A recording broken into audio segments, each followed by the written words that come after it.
Benvenuti a questo incontro. Io non so quanti di voi siano di giurisprudenza e quanti invece di altri, così per curiosità. Giurisprudenza? Chi è di giurisprudenza? Solo lei? Tutti gli altri sono non di giurisprudenza. Bene, scienze politiche. Ok.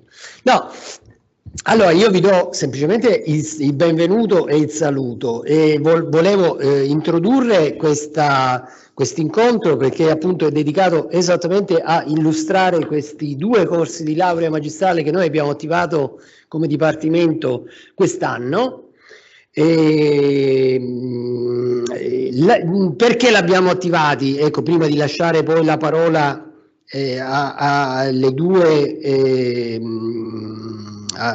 due colleghe che curano l'orientamento per il Dipartimento e poi ai due coordinatori dei due corsi di laurea, che ovviamente approfondiranno l'aspetto delle due diverse lauree magistrali. Perché l'abbiamo attivato come Dipartimento? Dunque, gli obiettivi che noi ci siamo prefissi sono sostanzialmente due. Uno, di dare la possibilità agli studenti che da noi seguono la laurea, i corsi di laurea triennali, di avere ovviamente il 3+2, di avere la laurea magistrale collegata alla triennale, e questo ovviamente è strettamente legato ai nostri studenti. Poi però appunto l'idea è anche di offrire a studenti di altri dipartimenti che frequentino presso altri dipartimenti dei corsi di laurea triennali di in qualche maniera avere nell'Ateneo dei corsi di laurea magistrali tutto sommato che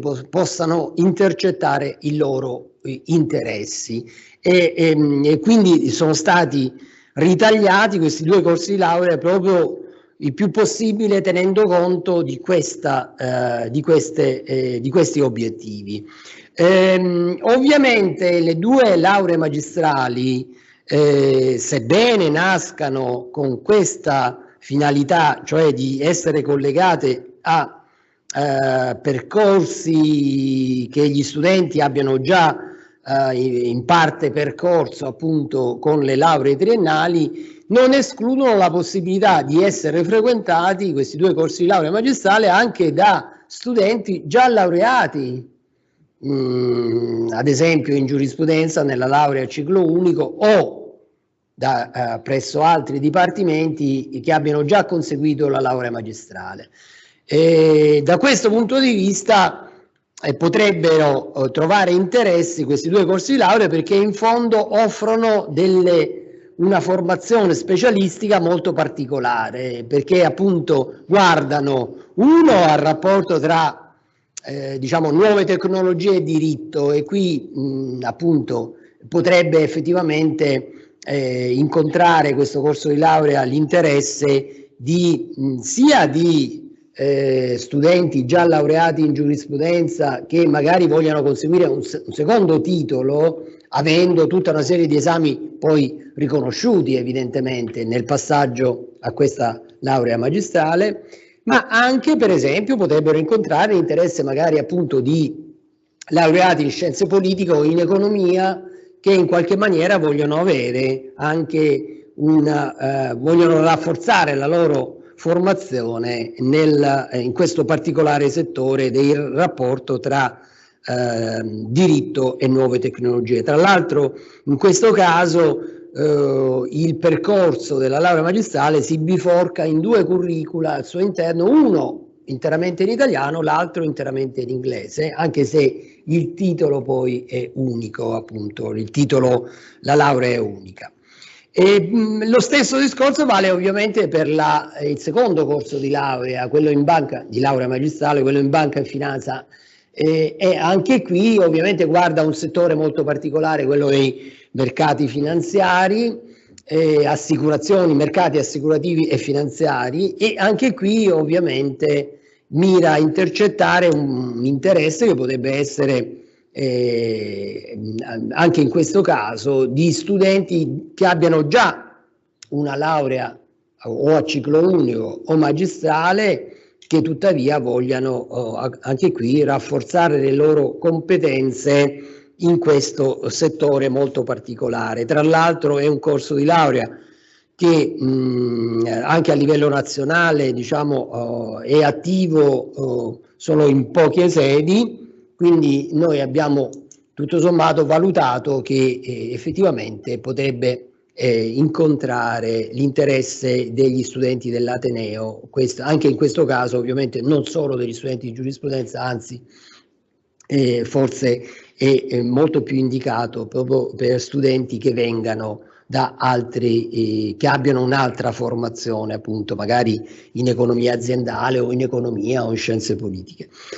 Questa è un pochino la logica di queste due lauree magistrali. Devo dire il primo anno ha avuto una buona risposta, perché in effetti sebbene appunto fosse il primo anno, abbiamo visto da una serie di indicatori che c'è un buon interesse intorno a queste due iniziative. Ora stiamo cercando appunto, ed è questa la finalità di questo incontro, di farla conoscere in particolare agli studenti del nostro Ateneo, e quindi ovviamente siamo qui proprio non solo per darvi delle indicazioni più approfondite su questi due corsi di laurea, ma soprattutto per sentire, diciamo, le vostre opinioni su entrambi i corsi di laurea, perché ovviamente se c'è qualcosa da migliorare siamo qui anche per questo. Vi ringrazio di aver accettato di partecipare e ovviamente a questo punto do la parola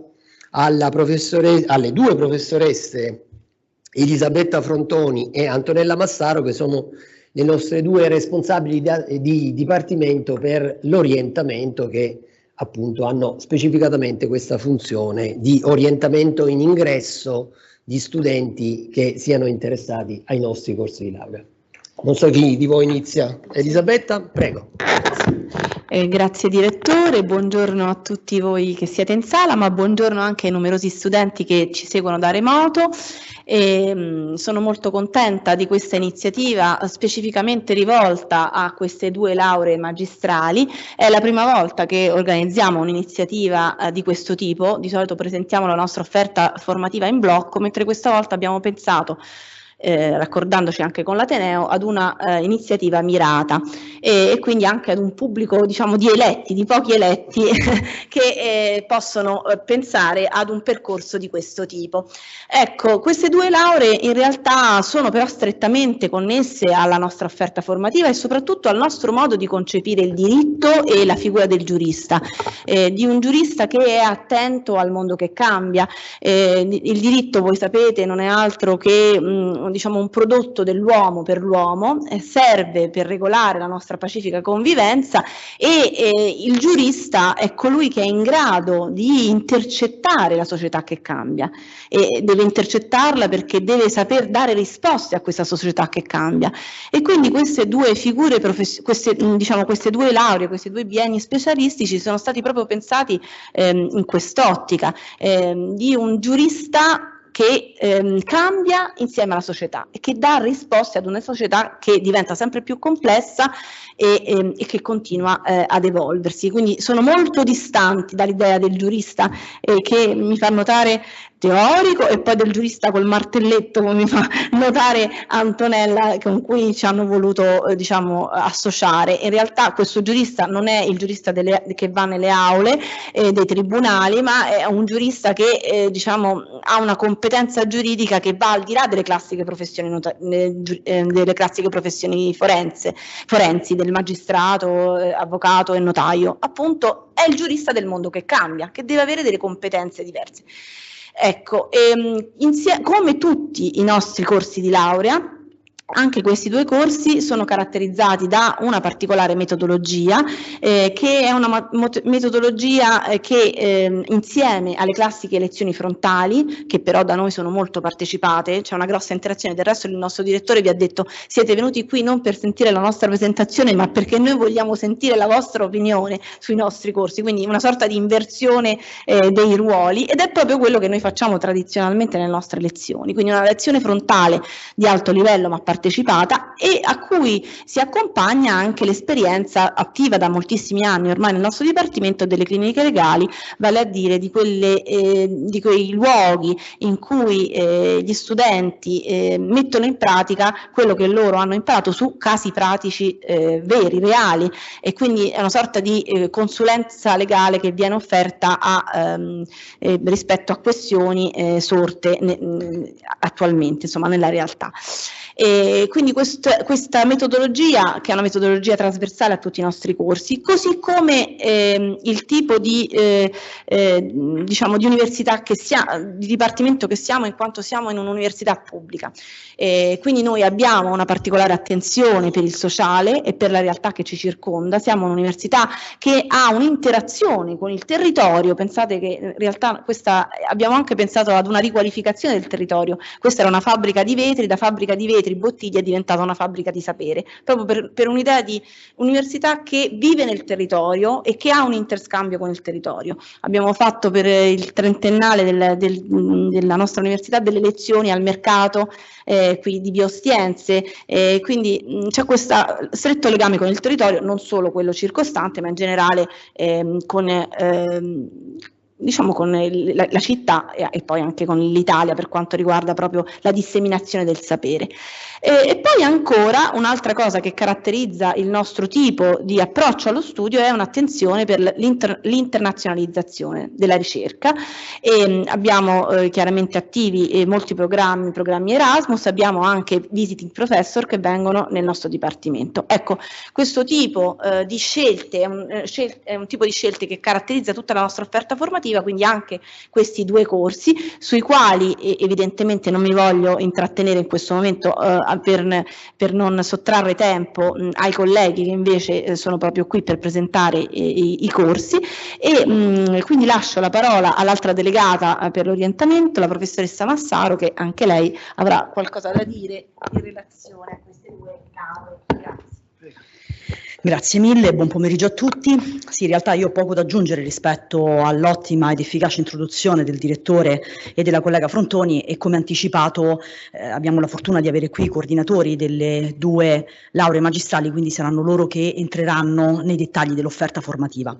Mi limito a darvi la mia personale impressione su questi due corsi di laurea, perché certamente la scelta del nostro Dipartimento, quando ha deciso di attivare un corso in banca e finanza e l'altro per le nuove tecnologie, si colloca su una linea evolutiva che chiaramente sta in qualche modo caratterizzando lo svolgersi delle discipline giuridiche degli ultimi decenni. Però non è una scelta scontata, perché se voi esaminate singolarmente le due questioni, banca e finanza da una parte e dall'altra parte nuove tecnologie, che tra l'altro hanno più di un punto di intersezione poi tra loro, vi troverete di fronte a questioni che noi già esaminiamo nei singoli insegnamenti. Ecco, la scelta non scontata è quella di focalizzare da un punto di vista dei contenuti l'attivazione di ben due percorsi specialistici su argomenti che ci stiamo rendendo conto effettivamente stanno un po' stretti nel contenitore delle singole materie.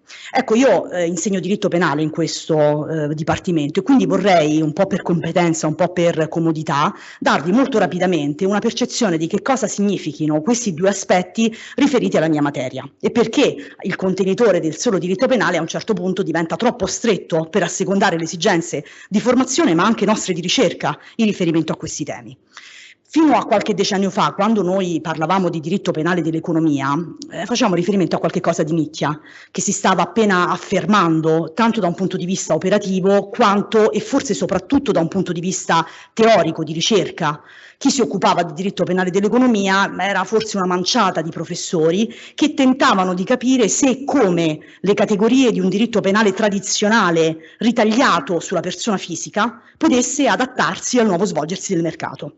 Ecco, ora, parlare di diritto penale dell'economia per noi è diventata una consuetudine e abbiamo di fronte un sistema normativo sempre più complesso, articolato, che ha dovuto tenere il passo in maniera non sempre agevole, non sempre priva di criticità, con soprattutto le sollecitazioni che provengono dalle fonti non nazionali, prima di tutto europee. per esempio, non voglio scendere nel dettaglio, ma noi abbiamo tutto un sistema di reati relativo agli abusi di mercato che abbiamo dovuto introdurre in attuazione di direttive europee e eurounitarie che ci hanno dato non pochi problemi e che ancora adesso rappresentano una materia densa di criticità, sia per chi le studia, sia per chi poi è chiamato ad applicarle. Qui mi rifaccio a quello che diceva il direttore, non solo per chi è un giurista in senso stretto, ma anche per chi proviene da una formazione diversa e si trova però a dover inevitabilmente gestire questioni di tipo giuridico.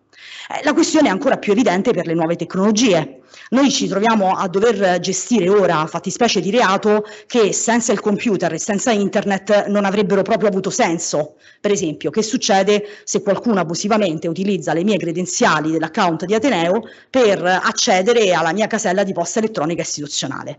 Fino a quando il computer e la rete internet non erano parte integrante della nostra quotidianità, questo semplicemente non era un problema. Ma pensate anche a tutte quelle fattispecie di reato che già conosciamo in materia tradizionale, ma che l'affermarsi delle nuove tecnologie consente di configurare in maniera diversa. Vi faccio un esempio per tutti: la diffamazione. Offendere l'onore di una persona, questa è una fattispecie tradizionale. Ma che cosa succede se io utilizzo per esempio un social network o anche per esempio le recinzioni nei siti di valutazione di un'attività commerciale? Cambia qualcosa? Fino a che punto? O ancora, pensate al fenomeno del cosiddetto stalking, che noi nel codice penale italiano abbiamo con la fattispecie di atti persecutori. Accanto allo stalking tradizionale c'è il cyberstalking. Come deve comportarsi? Prima di tutto il legislatore, ma poi anche l'operatore del diritto, che si trova a gestire una condotta in qualche modo concepibile anche senza le nuove tecnologie, ma che certamente è quantomeno amplificata nella sua potenzialità offensiva proprio dall'utilizzo delle nuove tecnologie. E potrei andare avanti. Per esempio, chi è l'Internet Service Provider?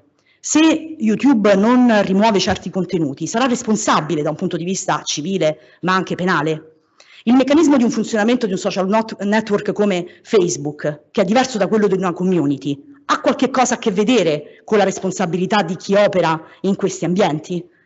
Ma soprattutto dobbiamo avere, ed ecco il punto, la dimestichezza con un linguaggio che anche quando mi sono laureata io, semplicemente, che non è esattamente un secolo fa, non è neanche l'altro ieri, ma insomma non è collocabile nel medioevo giuridico, io non mi occupavo più di tanto di Internet Service Provider, di che cosa significhi da un punto di vista tecnico o comunque, o per esempio gli algoritmi a cosa possano portare nella commissione di un fatto illecito dotato anche di rilevanza penale. Io semplicemente non mi ponevo il problema. Adesso che sto studiando questi temi da ricercatrice, mi pongo prima di tutto un problema di adeguamento del linguaggio, che non è sostituzione del linguaggio, ma è suo arricchimento. Cioè il giurista è chiamato a confrontarsi con un linguaggio che prima noi eravamo abituati a considerare di esclusivo appannaggio degli economisti, banca e finanza. Dall'altra parte al più dei tecnici che si occupavano di questi settori. Invece noi adesso dobbiamo avere a che fare con questo tipo di linguaggio, che è anche un linguaggio non strettamente nazionale. E qui chiaramente è già stato anticipato il connubio tra un insegnamento in lingua italiana e un insegnamento in lingua straniera, soprattutto inglese, che ormai da tempo caratterizza in maniera evidente e strutturale il nostro Dipartimento e che non a caso si riproduce anche in questi 2 corsi di laurea. Con un avvertimento però, almeno questa è la mia personale opinione, noi stiamo attenti a come si dice qualcosa, ma l'esigenza preliminare è avere qualcosa da dire.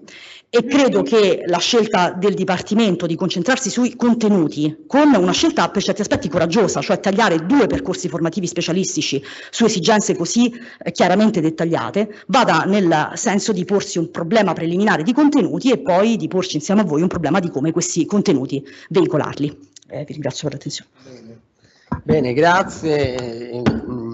A questo punto io aprirei ai 2 coordinatori, forse non lo so, ma sì, se non altro, direi minimo questo. Quindi io vi lascerei, ma sì, forse No, vengo qui per la slides.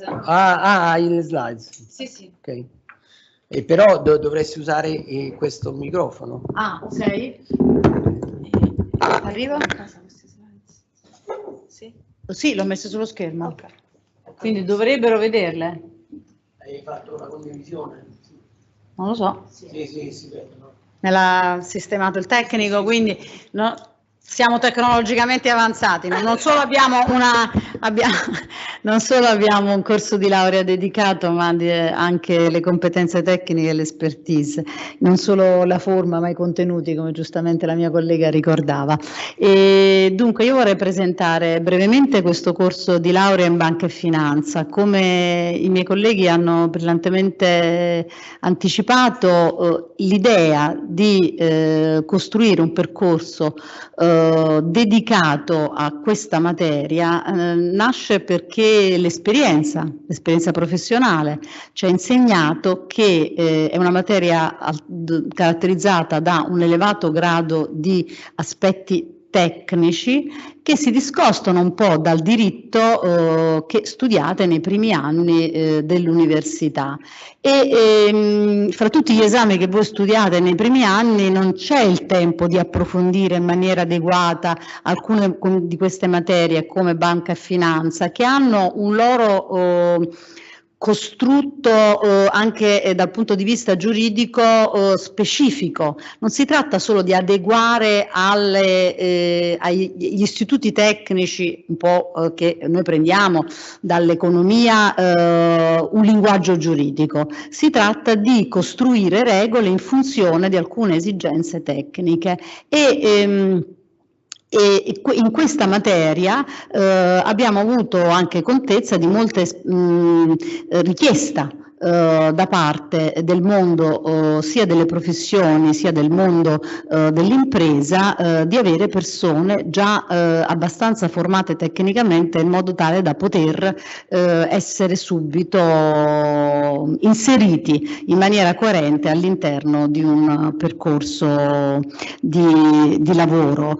Questo vale sia per gli studi legali anche internazionali hanno dei settori regulatori, si li chiamano, che si occupano di banca e finanza, quasi tutti i più grandi studi legali che abbiamo, queste law firm internazionali che sono anche italiane, alcune però hanno un'operatività internazionale, hanno un settore regulatory in banca e finanza e poi ci sono le industrie, le banche, le imprese di assicurazione, come ci ricordava il direttore, che sono anche molto importanti, le altre imprese finanziarie, le imprese di fintech, in cui noi coordiniamo in realtà i due profili di laurea, perché la tecnologia ovviamente è invaso anche assolutamente, pervade della materia della banca e della finanza, e poi infine le autorità che sono sia nazionali e che ancora assumono moltissime persone in maniera regolare, regolare non voglio dire che avete un contratto di lavoro regolare, in maniera sistematica, nel senso che ogni anno bandiscono un certo numero di posti, come accade per esempio in Banca d'Italia, una ventina, una trentina di posti, e anche adesso abbiamo le istituzioni europee, motivo per cui ci sono due studentesse che seguono il mio corso qui che testimonieranno questa esperienza. Noi abbiamo dei corsi in lingua inglese perché nell'ambito europeo la lingua di lavoro è l'inglese. Passo velocemente a raccontare diciamo che cos'è, no, questo diciamo forse è troppo lungo diciamo per spiegarlo. Questa è la prima slide che io uso per iniziare il corso di banca e finanza. Non so se si riesce a leggere, ma quello che l'obiettivo è dimostrare che, a dispetto di forse del fatto che vi possa stare simpatica o meno la banca, forse molto spesso le banche non sono simpatiche, le banche sono sempre un po' viste come Shylock nella tragedia shakespeariana. In realtà le banche sono molto utili e sono un pezzo fondamentale del sistema economico, ci servono a far arrivare le risorse finanziarie dai risparmiatori al sistema economico. Ovviamente è quello che vi spieghiamo durante tutto il corso di laurea, come funzionano gli intermediari, come funzionano i mercati dei capitali, quali sono i contratti che vengono utilizzati, che cosa è un investitore istituzionale. Sono importanti, sono strategici. Cito per tutti il discorso che forse avete avuto modo di vedere su YouTube di Joe Biden, quando poche settimane fa, nel momento della crisi della Silicon Valley Bank, è andato davanti alle telecamere della conferenza stampa e ha dichiarato che le banche sarebbero state salvate con i soldi dei contribuenti, garantendo anche i risparmiatori che avevano un deposito superiore a 250.000 euro, che era il tetto per rimborsare i depositanti negli Stati Uniti. Perché? Perché fra questi depositanti c'erano Google. La Silicon Valley è la terra dello sviluppo economico americano, c'erano Google, Facebook, Amazon. Questi soggetti, e lui non ha detto li salvo perché sono ricchi, li devo proteggere, ha detto perché sono loro che ci garantiscono che in questo paese il tasso di disoccupazione sta scendendo sotto il 4%. Le banche, forse simpaticissime non sono, ma qualche cosa servono.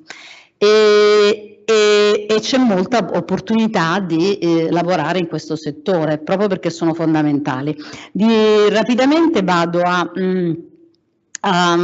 illustrare il piano del corso di laurea. Noi abbiamo, oltre a un'unità di lingua giuridica in inglese, ripeto, è fondamentale, alcuni corsi sono direttamente in inglese. Noi abbiamo un corso di economia monetaria il primo anno, un corso di corporations in inglese, perché il linguaggio del diritto societario ormai è un linguaggio in cui l'inglese è entrato in maniera prepotente. Alcuni istituti non hanno traduzione in italiano, quindi bisogna impararli in inglese. Poi abbiamo il diritto del mercato interno e dell'unione monetaria, perché la legislazione è essenzialmente una legislazione europea armonizzata, che in molti casi si applica direttamente nel nostro paese perché si tratta di regolamenti. Abbiamo poi un corso di Capital Markets in inglese, principi contabili nazionali, ecco perché noi dobbiamo mischiare le competenze economiche e giuridiche, e poi il corso di diritto della banca e degli intermediari finanziari che le studentesse qui davanti stanno seguendo, che è il corso che tengo io, che insegna banca e finanza, i principi, più delle materie a scelta. Abbiamo poi il diritto delle autorità amministrative indipendenti. Questi settori sono regolati da un particolare settore della nostra pubblica amministrazione, che sono le autorità amministrative indipendenti, e che poi sono quelle che appunto offrono sbocchi occupazionali importanti: Banca d'Italia, Consob, IVAS e altre autorità che hanno competenza in questa materia, e ci sono dei principi importanti comuni da imparare. Economia, strategia e gestione delle banche, altro corso di economia aziendale assolutamente cruciale. European Union Financial Law, per capire come sta progredendo in questa materia, e qui lo ricordo sempre a tutti, il più importante esperimento di integrazione europea è quello che sta avvenendo in materia bancaria, perché noi abbiamo la Banca Centrale Europea, che è un'istituzione europea che ha la vigilanza direttamente sul nostro sistema bancario. Che cosa vuol dire? Che se voi volete aprire una banca non dovete più scrivere in Banca d'Italia, ma dovete scrivere in Banca Centrale Europea, preferibilmente in inglese. Se volete diventare amministratore di una banca avete bisogno dell'autorizzazione della Banca Centrale Europea, e se volete impugnare il provvedimento che ve lo nega dovete andare in Corte di Giustizia. Il mondo sta cambiando, diceva la mia collega, sta cambiando rapidamente. Noi cerchiamo di adeguare l'offerta delle conoscenze a questo mondo che cambia, e questo ne siamo contenti, che è un fatto di integrazione dell'Unione Europea veramente concreto. Poi ci sono moltissime materie a scelta, molte l'offerta formativa in inglese, più molto importante il tirocinio, attività formative che consentiranno di fare un'esperienza concreta. Mi fermo qui perché forse sono stata un po' lunga, ma spero che abbiate domande e curiosità. Grazie. Allora a questo punto, come fai? Ti sposti tu? Anche tu hai le zaini? Sì. Perfetto. Allora in questo cambio di relatore ne approfitto per dire una cosa ai nostri studenti. Ecco, queste materie vi sembrano molto tecniche, direi, potrebbero a prima vista spaventare per il loro tecnicismo e per la loro distanza in realtà dalla vostra giovane età. Eppure saper maneggiare queste materie è uno strumento estremamente importante per la tutela dei nostri diritti. Quindi La conoscenza di queste materie è fondamentale, anche direi per un cittadino che non si occupi di giurisprudenza, e sono, direi, penso che Concetta sarà d'accordo con me, molto più interessanti, entusiasmanti di quanto i loro nomi così tecnici possano, diciamo, comunicarvi. Ecco, voi vedrete, se frequenterete questi corsi, vedrete quanto sono attuali, quanto sono strettamente connesse con la vostra vita di tutti i giorni, mentre sembrano così distanti, perché sono materie tecniche, come è il diritto, un insieme di tecnicismi, che però è funzionale a leggere e a interpretare la realtà che vi circonda. Quindi direi che questi due corsi sono due corsi estremamente stimolanti che vi aprono anche, come ci ha detto Concetta, davvero ottime prospettive per il futuro, e anche questo dovete prenderlo in considerazione. Prego. Grazie Elisabetta. Allora, il mio compito è quello di presentare la specificità di questa laurea magistrale in scienze giuridiche per le nuove tecnologie. 3 obiettivi fondamentali nel disegno della laurea: la specializzazione interdisciplinare, quindi varie discipline che concorrono, giuridiche, economiche, ma anche umanistiche, che concorrono alla formazione dei profili professionali che poi possono uscire alla fine del percorso di educazione. La vocazione internazionale, corsi in inglese e un intero curriculum in inglese, vocazione internazionale che peraltro caratterizza tutto il Dipartimento. Cito solo perché gli studenti della Magistrale potranno usufruire anche degli accordi Erasmus. Abbiamo 70 accordi Erasmus con università in tutta Europa, e c'è grande possibilità aperta naturalmente anche agli studenti magistrali di svolgere almeno un semestre all'estero di educazione. E poi professionalità, l'orientamento a formare un giurista che non sia appunto necessariamente un giurista dedicato alle professioni legali, ma un esperto di diritto che lavora prevalentemente con le imprese e nelle imprese. E questo tipo di scelta di formare questo tipo di giurista è confermata anche dalla destinazione professionale nei nostri studenti. Gli studenti della magistrale in giurisprudenza, magistrale a ciclo unico, nella metà dei casi lavora non in uno studio legale, non come nell'amministrazione della giustizia, né come notaio, ma lavora in un'azienda privata o pubblica, e questi sono dati che avvicinano Roma 3 alla gran parte delle università, soprattutto italiane, soprattutto nel nord. Anche a Roma 3 è molto simile al tipo di destinazione la destinazione professionale dei nostri studenti, di studenti laureati da noi, è molto simile a quella di studenti che escono da altre università nel nord Italia. Allora, abbiamo 2 curricula nel nostro insegnamento, nella nostra laurea, abbiamo detto, uno in italiano e uno in inglese. I profili professionali che vogliamo creare sono, come vi presenterò fra un attimo, lasciamo grande scelta agli studenti di scegliere le materie e il profilo, soprattutto a partire dal secondo anno, in base ai loro interessi e in base agli interessi attuali e a quelli che svilupperanno dopo aver frequentato un anno. Ma possiamo individuare dei profili, diversi profili professionali, e fra questi un giurista esperto in governo dei dati e intelligenza artificiale, un giurista esperto di diritto e tecnologia per le imprese e per i mercati in cui le imprese lavorano, un giurista esperto in governo delle tecnologie e diritti fondamentali, perché anche questo è un aspetto importante dell'impatto delle nuove tecnologie, come le nuove tecnologie possano sviluppare, ma in altri casi ledere e limitare i diritti fondamentali.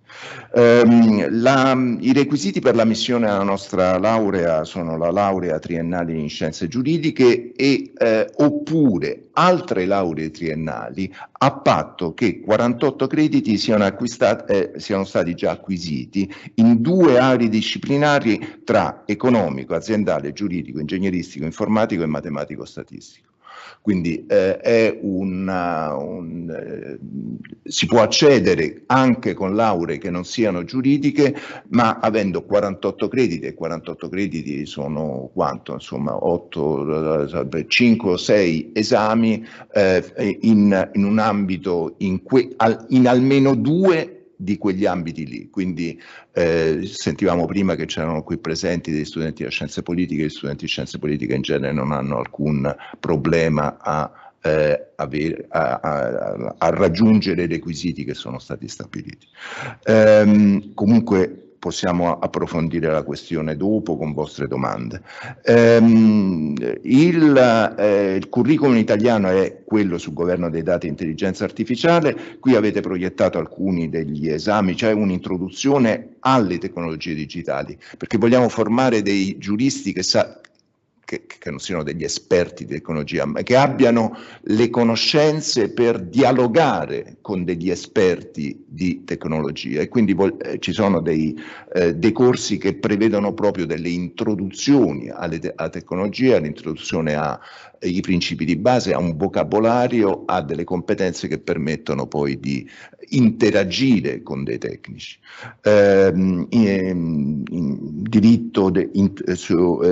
Diritto dei dati e dell'intelligenza artificiale, diritto delle nuove ancora intelligenza artificiale, privacy e sistema delle authority, proprietà intellettuale e intelligenza artificiale, informatica giuridica e profili etici, appunto, i problemi di diritti fondamentali e dell'impatto delle nuove tecnologie sui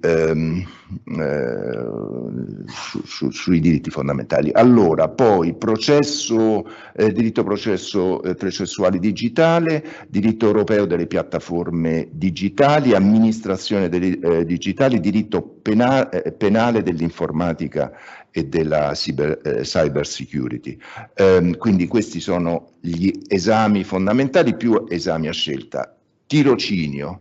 È previsto un tirocinio per tutti i partecipanti in tutti e 2 i curricula, un tirocinio obbligatorio, c'è a Roma 3, per chi viene da Roma 3 in questo incontro forse già lo sa, per gli altri che non vengono magari collegati a distanza, c'è un ottimo ufficio di job placement che ha delle convenzioni stabilite con istituti legali e con imprese, e stiamo attuando per tutti gli studenti del Dipartimento, non naturalmente solo per quelli di questa laurea, degli incontri periodici con imprese e con studi legali, in particolare studi legali internazionali, che sono interessati a incontrare i nostri studenti per raccogliere curricula, per orientare. Domani c'è un incontro con uno di questi studi legali, Chiomenti, che è uno studio legale italiano ma con sedi in diversi paesi nel mondo. C'è anche appunto il curriculum in inglese. Qui la scelta è molto più ampia e con molta più libertà nella scelta c'è molta più libertà nella scelta dei corsi. Non entrerei nei dettagli perché potete andare sul sito studylaw.uniroma3.it e lì tutto molto ben spiegato, e poi perché ci sono 50 corsi in inglese nel nostro dipartimento tra cui scegliere, quindi insomma è una bella scelta molto ampia e che, e qui forse concludo, una scelta che ha l'obiettivo di far creare in questo Dipartimento un ambiente di studio internazionale. Stiamo promuovendo questa laurea e le nostre lauree anche sui portali internazionali. Abbiamo già una ventina di studenti, un po' da molti paesi, da diversi paesi, che ci chiedono di valutare i loro requisiti per l'accesso. Abbiamo buone speranze che dal prossimo anno in questo Dipartimento sarà possibile studiare in italiano e in inglese, avendo a fianco non soltanto studenti italiani, non soltanto studenti Erasmus, che ce ne abbiamo un centinaio ogni anno che vengono qui, ma anche studenti internazionali che vengono a Roma per prendere la loro laurea magistrale.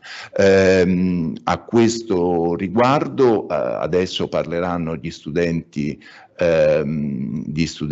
che sono già iscritti a questa laurea, e per quanto riguarda la laurea in Scienze giuridiche e nuove tecnologie porterà la sua testimonianza Granit Aglili, che è uno studente non italiano che sta studiando attualmente nella nostra magistrale, e ci dirà un po' qual è stata la sua esperienza.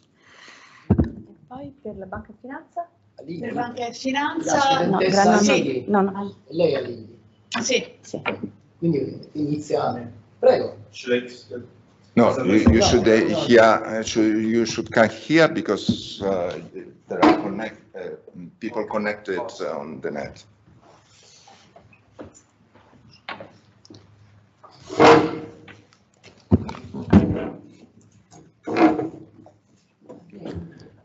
Buonasera a tutti. Sorry, I'm going to change the language now, so I'll be speaking in English. I don't want to take much of your time, but I want to start by thanking, firstly, and in general, the university for giving not only me, but students in general, a platform where we can develop our dreams and turn them into reality. Secondly, I want to, more in specific, I want to thank the speakers that spoke before me and the professors of this university that have this awesome work and share their knowledge and their experience with us every day. Not only in the days, actually, in the nights as well. and some of them know this well. I am Granit Halili, as the presenters represented me.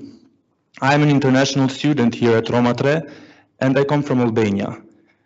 I'm a student just like you guys, and I know in what position you are right now, and I know that the professors were in our positions, and you will be in my position in the future. My experience with Roma 3 started in 2021. I know it sounds like a very long time. Back then it was COVID as well. And it started as an Erasmus student. I was in my third year of law in Tirana, because in Albania law is 3 years, and you have to do 2 years of masters, in contrary to Italy, which is 5 years. And I was doing my third year, and I had this opportunity of doing 6 months abroad for the fall semester in Roma 3. It was a great experience, but the contract I had was that I would stay here for 6 months, turn back, and finally graduate in law in Albania. Little did I know that this sweet story that I had in Rome was going to return to me. It's like those sayings, like a thing that happens once in your life. I decided to make it happen twice. I came back this year in 2022, so some months later, right after I graduated, and had this opportunity to become the first enrolled student in law and new technologies in this new master's course. Of course, it had many difficulties in the beginning, like anything in life. Especially for me, I had to adjust to the new system, even though I knew of the culture. I had some procedural issues as well, accommodation, the course intensity, but everything has a cost, I say. So and now I'm getting its fruits. And right now I'm in the second semester. The course is fully taught in English. There are a lot of Italian students that study only in English, but also that study in Italian that want to do English courses. There are plenty of international students. Right now the classes are not with that many students as well. It's usually 5 to 10 students, but I imagine that's a subject to change in the future, because it's the first year that this master's has been for the taking. To conclude, I want to say that I'm very proud to be a student, not only in Roma 3, but also a law and a new technology student. I think that this is I had a dream, I still have the dream, that, that I wanted to become a judge in Albania. And my dad as well works in the prosecutor office, so for me it was easy to stay there and do everything there. But I still decided to come here because I thought that new opportunities may arise, and they are arising, and it can catapult my career into new dimensions. To finish, I want to say something, because when I was presenting this and I asked my professors, what am I going to talk about? They told me that I just share my experience. So I'm going to tell you what I talk with my friends that don't have a legal background. When they ask me, what do you study? I say law and new technologies. And they say, so you're a lawyer of the future.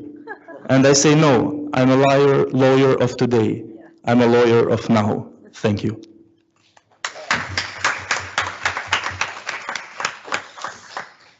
Bene, benissimo. Grazie, ragazze, veramente. Non so se vogliono dire qualcosa entrambe. Che... Voi siete tutte e due? Prego. No, sono due ragazze italiane, quindi anche se conoscono bene l'inglese. Ma se vuole venire anche lei? Sì. Anche se non è benissimo, non è un problema. No, io l'avevo invitata. E allora allora devi venire. Invitata. Seguono con costanza all'inizio del corso, quindi sembrava. Prego. Speriamo che sia positivo il giudizio. Io non ci siamo accordati su quello che diranno. Allora. Buonasera, io mi chiamo Enrica e sono una studentessa iscritta al corso di laurea magistrale in Scienze Giuridiche, Banca e Finanza.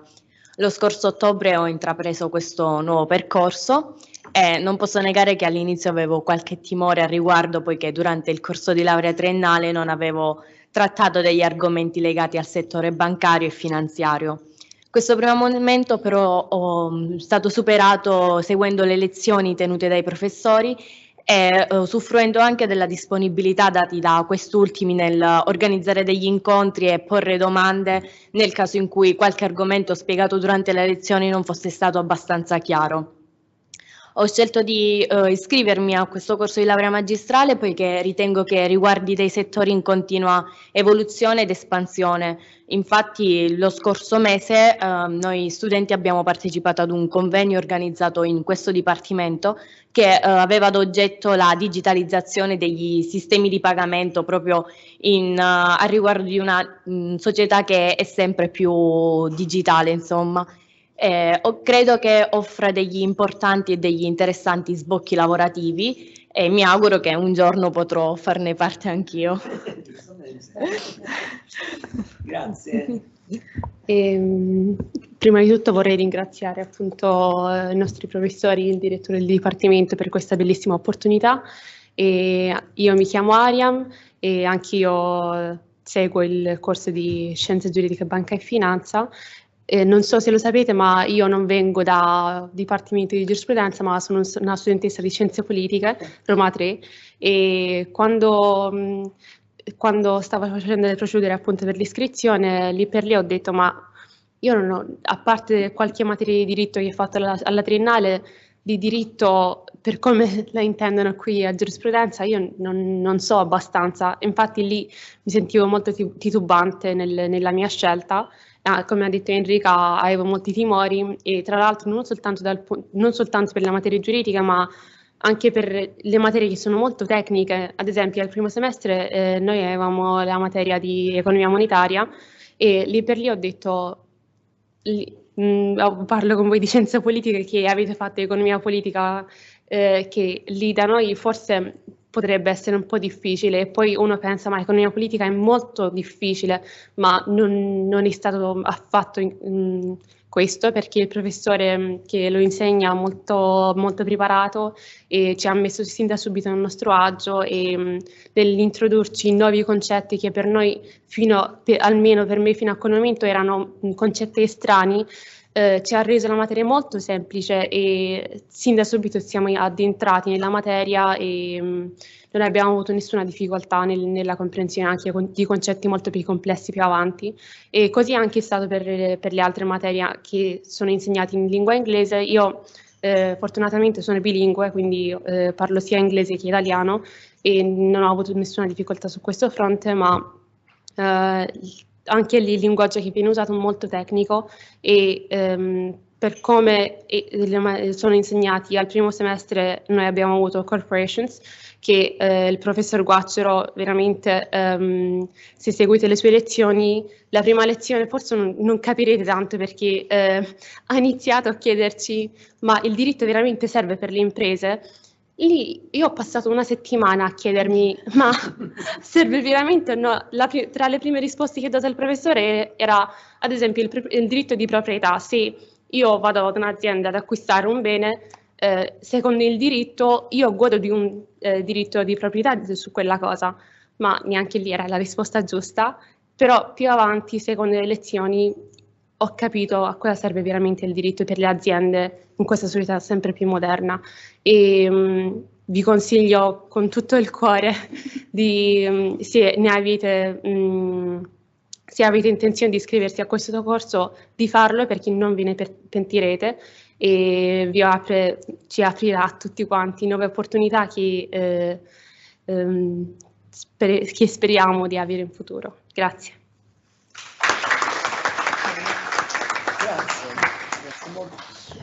No, grazie. Ovviamente non sono testimonianze spontanee, non indotte, come potrebbe sembrare. No, in effetti l'hanno interpretato benissimo sia le due nostre studentesse sia lo studente proveniente dall'Albania, no, mi pare. E in realtà è questo, hanno interpretato perché l'idea è un pochino, è anche una sfida per noi, per il Dipartimento, cioè andare a vedere se effettivamente c'è un'idea diversa di giurista o di figure, ci sono professionali nuovi in quest'ambito. Noi pensiamo di sì, quindi nasce esattamente con questa logica, anche nascono questi due corsi di laurea, cioè andare a vedere, a raccogliere questa sfida che in fondo viene da fuori e cercare un pochino di orientare anche gli studenti che si avvicinano e che raccolgono questa sfida. Ecco, questo è un pochino l'obiettivo e l'ottica nella quale ci siamo posti. Dunque, a questo punto come presentazione noi avremmo terminato. A questo punto la palla passa a voi, nel senso apriamo ai vostri interventi, vostre domande, vostre osservazioni, se avete richieste di chiarimento, perché così ovviamente anche chi è collegato può, non so se in chat oppure aprendo la videocamera, anche volendo, perché credo che abbiano accesso al microfono, allora non c'è problema, quindi o direttamente oppure se non vogliono parlare anche in chat non c'è problema. L'unica cosa che vi chiederei a chi fa domande qui dall'aula, per farsi ascoltare dalle persone collegate da remoto, dovrebbe cortesemente avvicinarsi qui, perché il microfono, diciamo, è questo. Quindi prego, a chiunque voglia intervenire, ovviamente.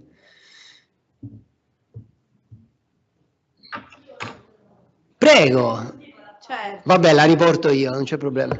No, per chi è collegato da casa, cioè da remoto comunque sia, la domanda è sui tirocini, in che cosa previsti per la laurea per scienze giuridiche per le nuove tecnologie. La studentessa è una nostra studentessa che sta frequentando la laurea triennale che noi abbiamo in diritto sulla sicurezza, no? Diritto sulla sicurezza informatica e territoriale, che è una laurea triennale che abbiamo qui da noi. Diciamo, ho fatto due domande, una sui tirocini, che cosa consistono i tirocini del corso di laurea magistrale, e la seconda domanda, quali sono gli sbocchi professionali della laurea su diritto e nuove tecnologie. Passo la parola al coordinatore. Vogliamo raccogliere qualche domanda in più? O... Vediamo, ma intanto io risponderei. Okay. Facciamo di volta in volta, questa è una cosa di più. Ok.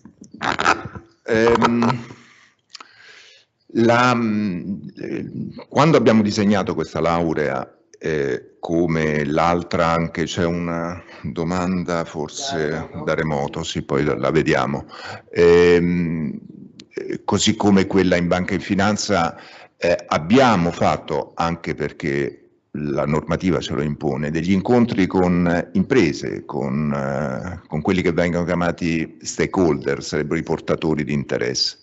Abbiamo fatto con imprese, con studi legali, con organizzazioni. C'è molto interesse rispetto a questa figura di un esperto giuridico, un esperto giurista che sappia, che conosca le questioni, le tecnologie digitali, e le conosca non necessariamente perché sa elaborarle, ma sappia di che cosa si tratta e che conosca tutto quell'ampio, quell'ampia creazione di nuove norme che riguardano questa. È un cantiere che riguardano questo settore, è un cantiere assolutamente aperto e su cui c'è grande interesse da parte sia di imprese che degli studi, proprio perché è in evoluzione, e questa figura, la figura professionale che vogliamo creare è quella di un esperto che conosca le norme esistenti e come stanno evolvendo. Da questo punto di vista l'attività di tirocinio per noi è fondamentale, e come dicevo abbiamo già stabilito delle convenzioni con imprese e studi legali che possano essere interessati a offrire dei tirocini appunto ai nostri studenti, e continueremo a farlo con incontri periodici che avvengono qui il programma sono incontri mensili che avvengono con questi portatori di interessi, ed anche incontri collettivi in cui, come una specie di fiera, come una specie di incontro collettivo tra più imprese e studi e gli studenti, offriremo questa possibilità appunto di conoscersi reciprocamente. Quindi le nostre aspettative, sulla base di quanto ci è stato detto e su quanto abbiamo le informazioni che abbiamo raccolto, è quello di un interesse effettivo da parte del mondo del lavoro. E poi dicevo quel dato precedente, i nostri studenti nella metà dei casi vanno a lavorare in imprese. E sono le imprese che chiedono queste figure professionali di esperti in diritto. Non so se il direttore vuole aggiungere qualcosa. Sì, no, su questa cosa, no, magari su questa cosa specifica. Allora, i tirocini, vabbè, insomma, ha detto benissimo il professor Ginepri, questo in realtà noi abbiamo tutta una serie di convenzioni o con studi legali o con imprese o con enti pubblici che si dicono disponibili ad accogliere i nostri studenti per lo svolgimento del tirocinio, quindi è molto semplice, non c'è niente di problematico, è tutto organizzato dal Dipartimento. No, invece sul discorso delle figure professionali, certo, non è che ci sia una figura professionale come per le professioni tradizionali, ma questo è ovvio, perché in un sistema che sta evolvendo ancora, diciamo, devono venire fuori delle figure chiaramente facili da identificare secondo l'impostazione tradizionale.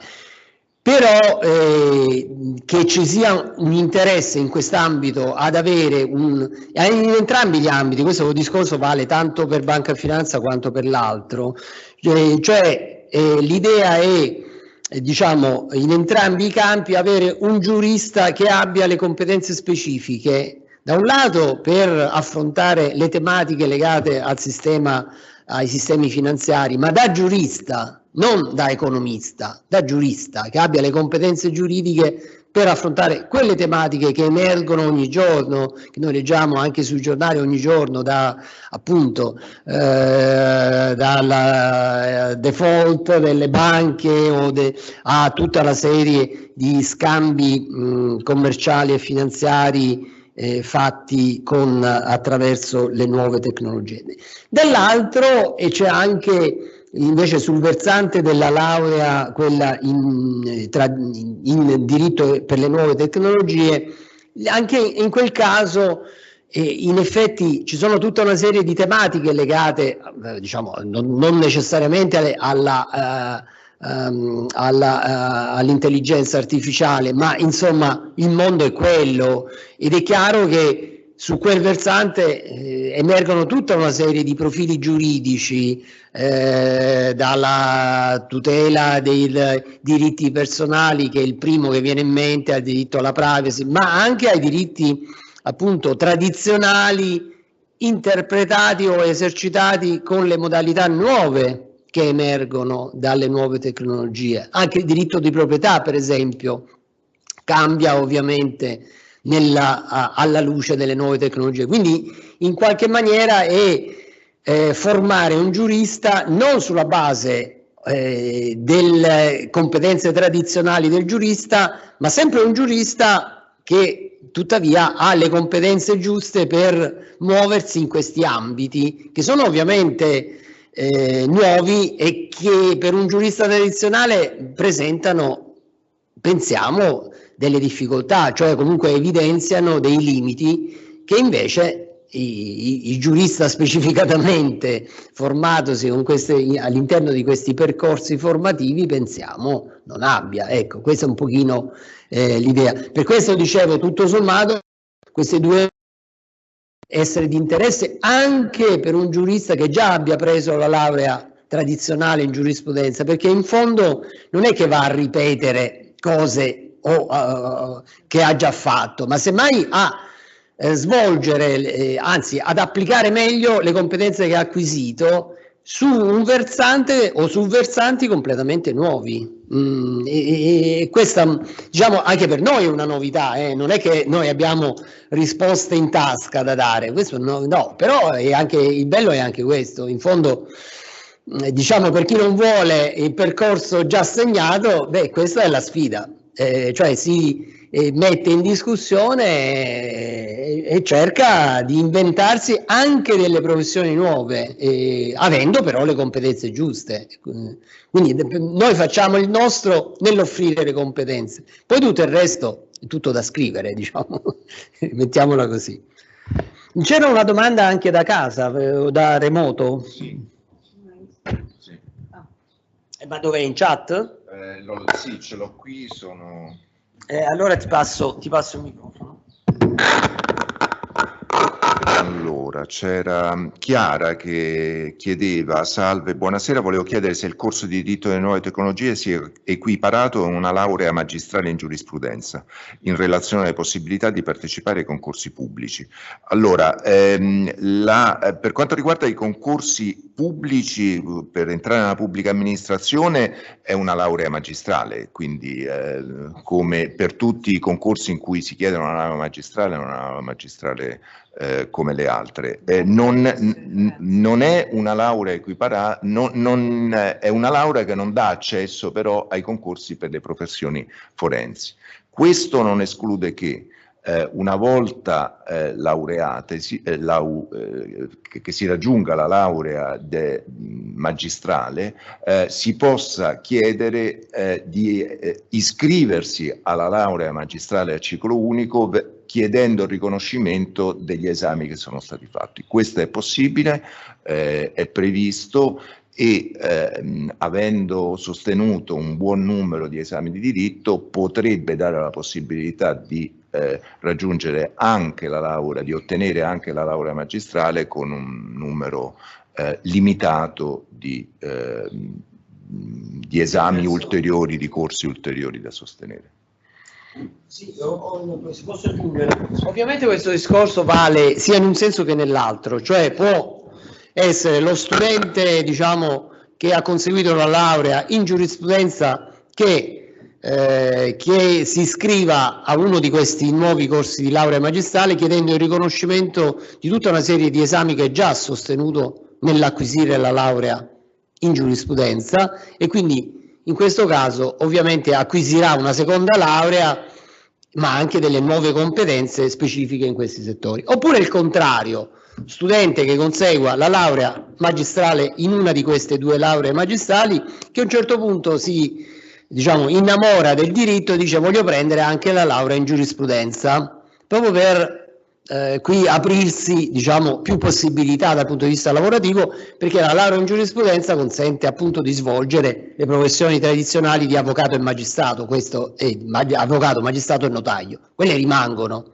e queste lauree non danno accesso a quelle professioni, allargano ad una serie di altre professioni che non sono quelle tradizionali. Un pochino questo. Non so se vuoi aggiungere. Vuoi aggiungere qualcosa proprio su questo? Grazie, voglio aggiungere qualcosa proprio su questo. Sia la prima cosa che giustamente tu hai detto, in realtà noi abbiamo usato la parola master più volte, in realtà per i laureati in giurisprudenza può rappresentare un master di specializzazione, che anche quello è molto richiesto se si vuole lavorare per esempio in studi legali internazionali, e ovviamente il percorso di studi è molto snellito perché c'è tutto un riconoscimento che facciamo degli esami che sono stati già fatti, e abbiamo già avuto esperienza nel primo anno del riconoscimento di un importante numero di crediti, fino a 30 crediti si può ottenere il riconoscimento del percorso e quindi con poco, diciamo, i master nella mia materia, banca e finanza, sono tutti molto cari e sono tutti offerti, faccio pubblicità al pubblico, sono tutti offerti da, o li fa la Luis, o li fa la Bocconi, o li fa addirittura il Sole 24 Ore per esempio, e sono tutti cari, costano molto, costano almeno 15-16 mila euro l'anno, e danno però forte accesso all'attività lavorativa. Diciamo, noi offriamo questo corso di laurea pubblico che può fungere da master e con una spesa molto ridotta. Io insegno sempre al master della Luis, qui insegno perché il mio luogo di lavoro è l'università pubblica e ne sono orgogliosa. Un'altra cosa, per la banca e finanza, io ricordavo quella cosa, le pubbliche amministrazioni, ivi comprese quelle europee, danno, voi avete, è una laurea magistrale a tutti gli effetti, per fare il concorso in Banca d'Italia, per fare il concorso alla Consob, per fare il concorso all'IVAS, per entrare in Banca Centrale Europea, questa è una laurea magistrale. Quindi è assolutamente da titolo a entrare in queste, e io conosco molti colleghi di studi legali internazionali specializzati in banca e finanza che non hanno il titolo di avvocato, perché gli studi legali internazionali in banca e finanza fanno appunto questa cosa di regulatory, che vuol dire assistere le banche nel rapporto con le autorità di vigilanza.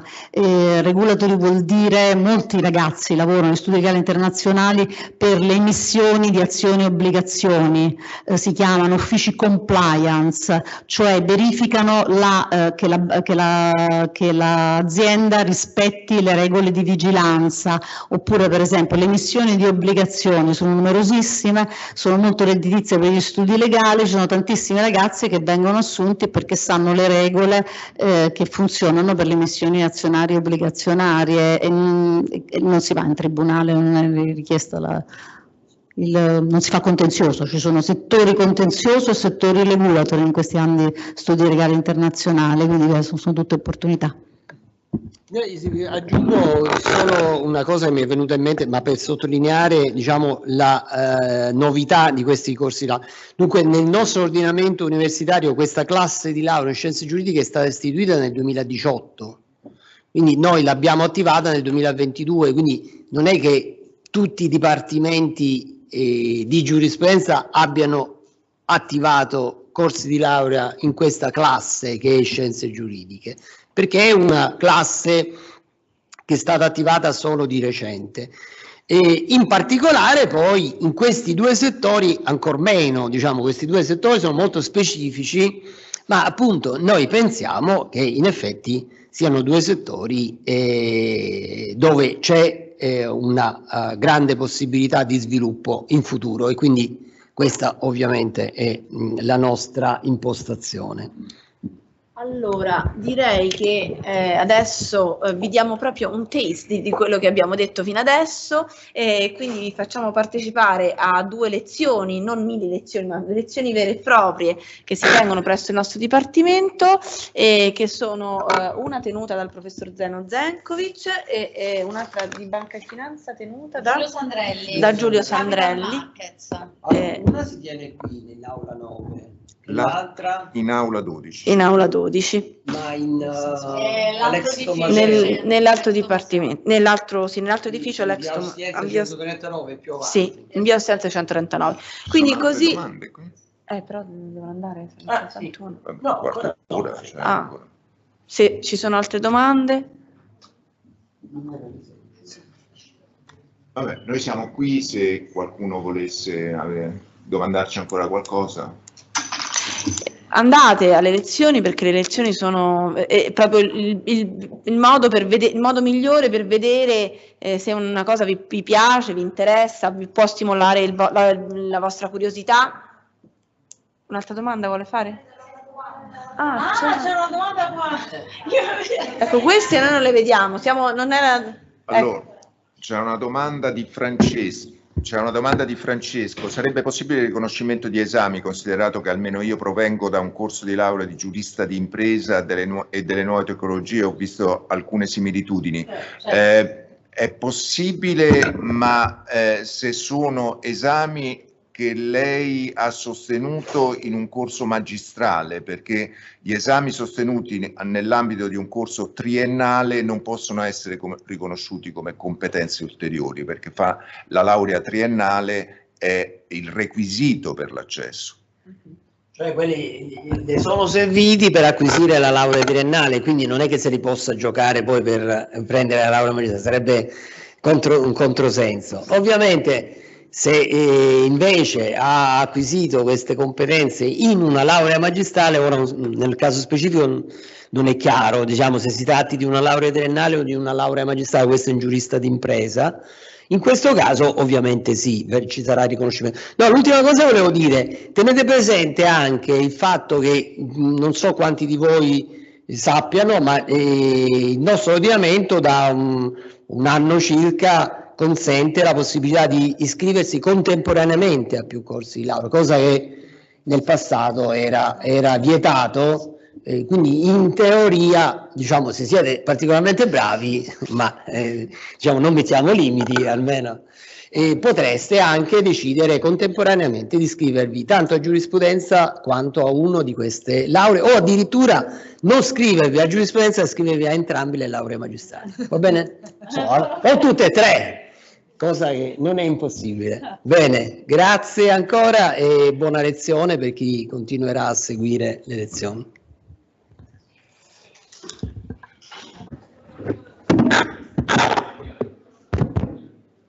Okay, good afternoon to everybody. I hope British students appreciated the coronation on Saturday, which was quite impressive.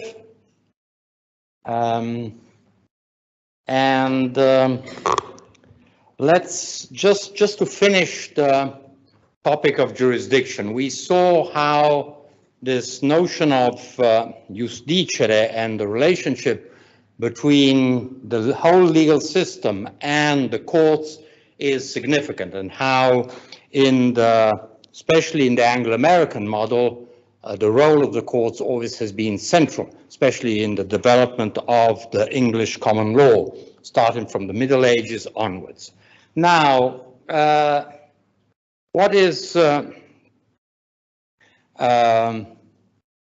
few elements? Just to point out that when we talk of jurisdiction, we're talking of a very complex system in which surely we look at the courts, how they're organized, who are the judges, but there are also a series of other actors in the judicial system. So, first of all, just on what is the place of courts in our constitutional systems. We start always, because it's our template, our fundamental model from the US Constitution, Articles 1, 2, 3.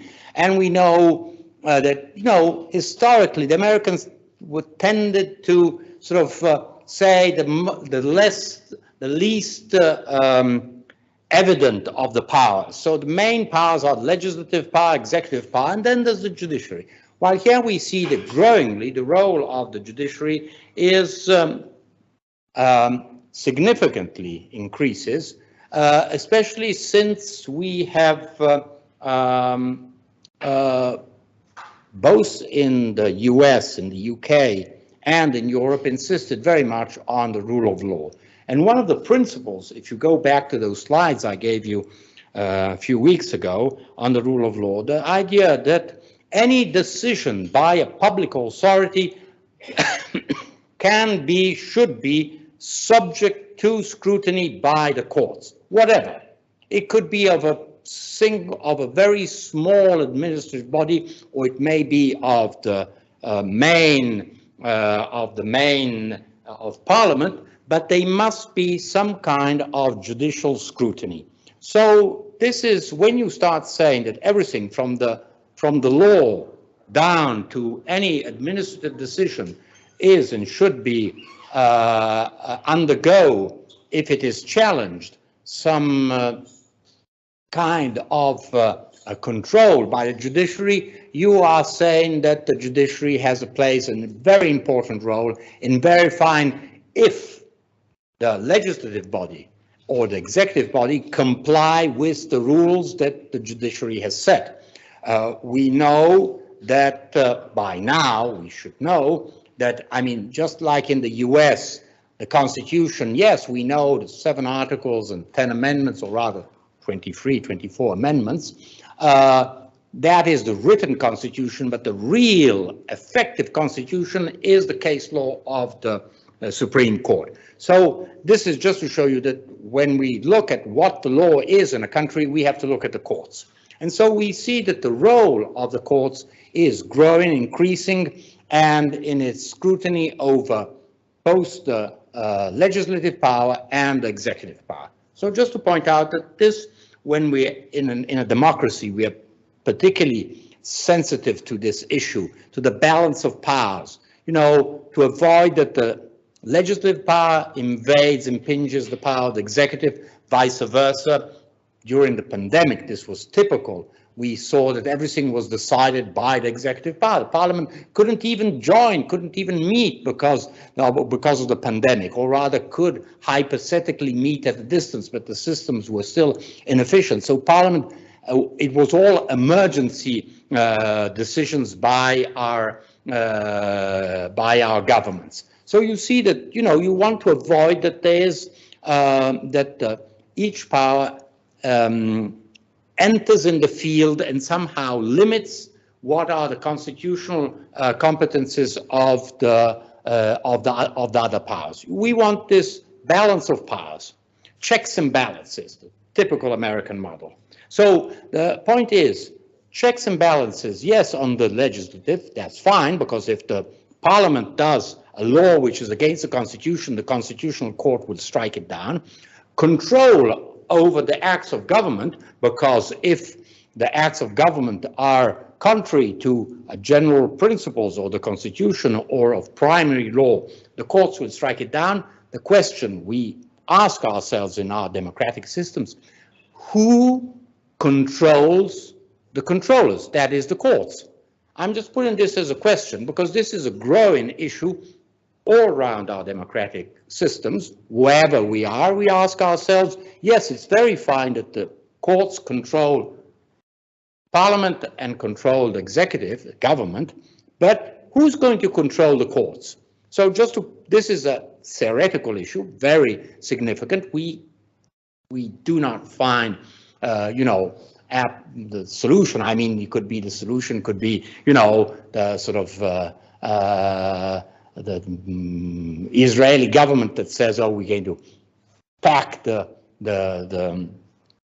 Supreme Court of Israel, or the American Democrats who say this Supreme Court is too Trumpian and therefore we're going to dilute it, or other models. So it's just to point out that this is not only a theoretical issue, it is a very practical issue that we find in all our democratic systems. Clearly, in a democracy, we are always very careful and want to be sure that there's a balance of powers.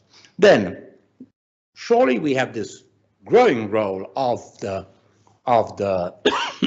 judiciary. At the same time, we ask ourselves, who are the actors of this process? So we know judges, and we've seen the different models of how the judiciary is recruited, and different experience, continental Europe, England, US. 3 significantly different models, which bring to also different views of how jurisdiction is meant in the US, in Great Britain, and in most of continental Europe.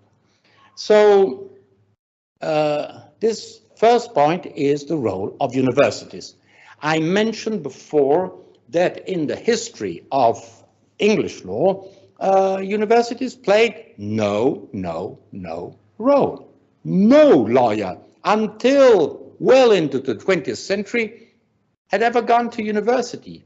They had barristers were started as young apprentices in one of the 4 Inns of Court in Lincoln's Inn in London, and gradually they did followed a few lessons given by the Sergeant at Arms, but nothing, they didn't go to university. Only from the second half of the 20th century they start going. But anyhow, the English system had already been developed, at least the basis of the English system had been developed in the 8th centuries, previous centuries.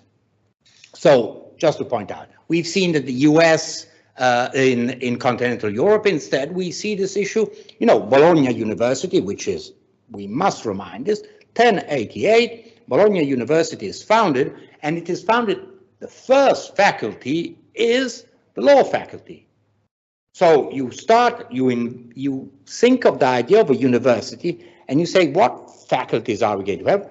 You start from law. Then you'll have medical school, then you'll have theology, but you start from law. So the idea of our continental European idea of a university, but then it's also Oxford and Cambridge, is the idea that the university must have a law degree, a law faculty. And so you shape, in the continental, in Europe, we shape lawyers for the last nearly 1,000 years, following a certain model, which is this Bologna model is, academic lectures. There's a professor who is there, and you see all the medieval drawings of how a lesson was given in the 12th century, and it wasn't much different from how it was now. I mean, there's a professor, you see a professor at high up, and students there who are taking notes. Obviously, 9 centuries have passed, nearly 10 centuries have passed, but this idea of academic lectures on specific branches of the law, then you start dividing the law in branches. This gives us a certain kind of mentality. We go to university, at least in the European continent, and we study. We have these exams, which are clearly the hurdles we must pass. There's private law, there's business law, or we subdivide private law in torts, contracts, property, and then there's family law, and then there's administrative law, constitutional law, criminal law, the procedures, and so on. This idea of organizing the system gives us, as lawyers, somehow, it's in our mentality. We are not inventing anything. We believe we are very modern, but we are repeating things which were done a century ago, 2 centuries ago, 3 centuries ago, 4 centuries ago. So this is very important to show the differences are in the idea of legal mentality. So this is, sorry, I should, I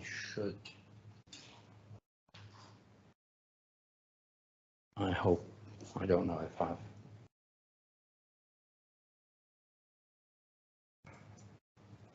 yeah. So those who are at home, because we have some students that are from high school who are interested, or from other curricula who are interested in next year and coming to following this curriculum. What we are interested in is the legal mentality, how lawyers think. And one of the main difficulties you will find, when, let's say a French lawyer speaks with an English lawyer, and maybe they know everything of the very specific, let's say it's a company law issue, which is, very technical, but the mentality with which the English lawyer will reason on a issue of company law and the French lawyer will be significantly different, because remember that those differences between the deductive system typical of our continental European models and the inductive system of the English and American common law. So just to show you that the problem is mentality, and we find this is very, very significant. Why doesn't British lawyer doesn't understand me, or British lawyer says, why don't they understand? And they think, they don't understand because they are stupid. No, because the problem is different ways of seeing the legal system. So this is very important in how universities shape lawyers. And these lawyers will follow their path. They may do whatever. They can go in legal profession, they can be judges, notaries, in the public administration, in companies, and so on. They can do many things. Lawyers can do many things, but they will retain that kind of mentality, that idea of how you organize a legal system. So we have this, as I've mentioned, the English model is by itself, then the American model is, from certain aspects, much similar to the European model, because lawyers pass through universities. They've always passed through universities. In the US, you are not a lawyer if you do not have a law degree. Otherwise, you're what they call disparagingly a wannabe lawyer. You think you're a lawyer, but you don't have a law degree. If you don't have a law degree, you're not a lawyer. And in continental Europe, we will have the same attitude. If you don't have a law degree, you're not a lawyer.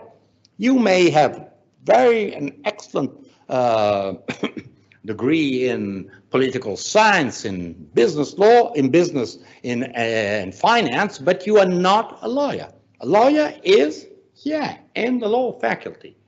So the Americans have the similar attitude, but then what happens? For the reasons I've told you, the fact that the tuition fees are so high, we're talking of, $100,000 per year, if more or less, enormous sums. So at the end of the 3 years of the LLM, of the master's degree, well, they have to repay enormous amount of money, and so they go into into the legal profession, which allows them to repay their debts. But then they move away.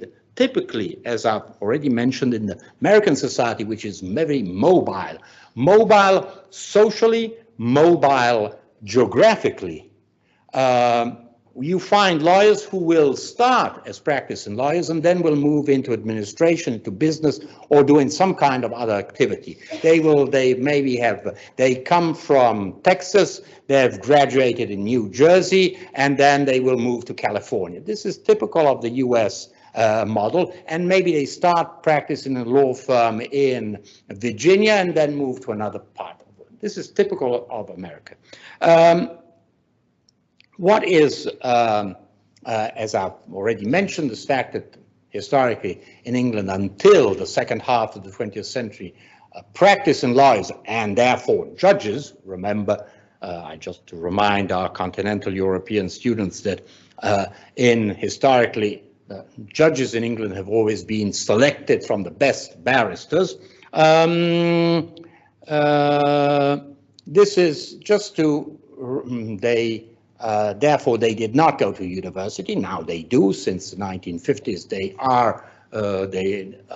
a law degree is required, but the English system is already structured. Just to point out, just William Blackstone, as you see,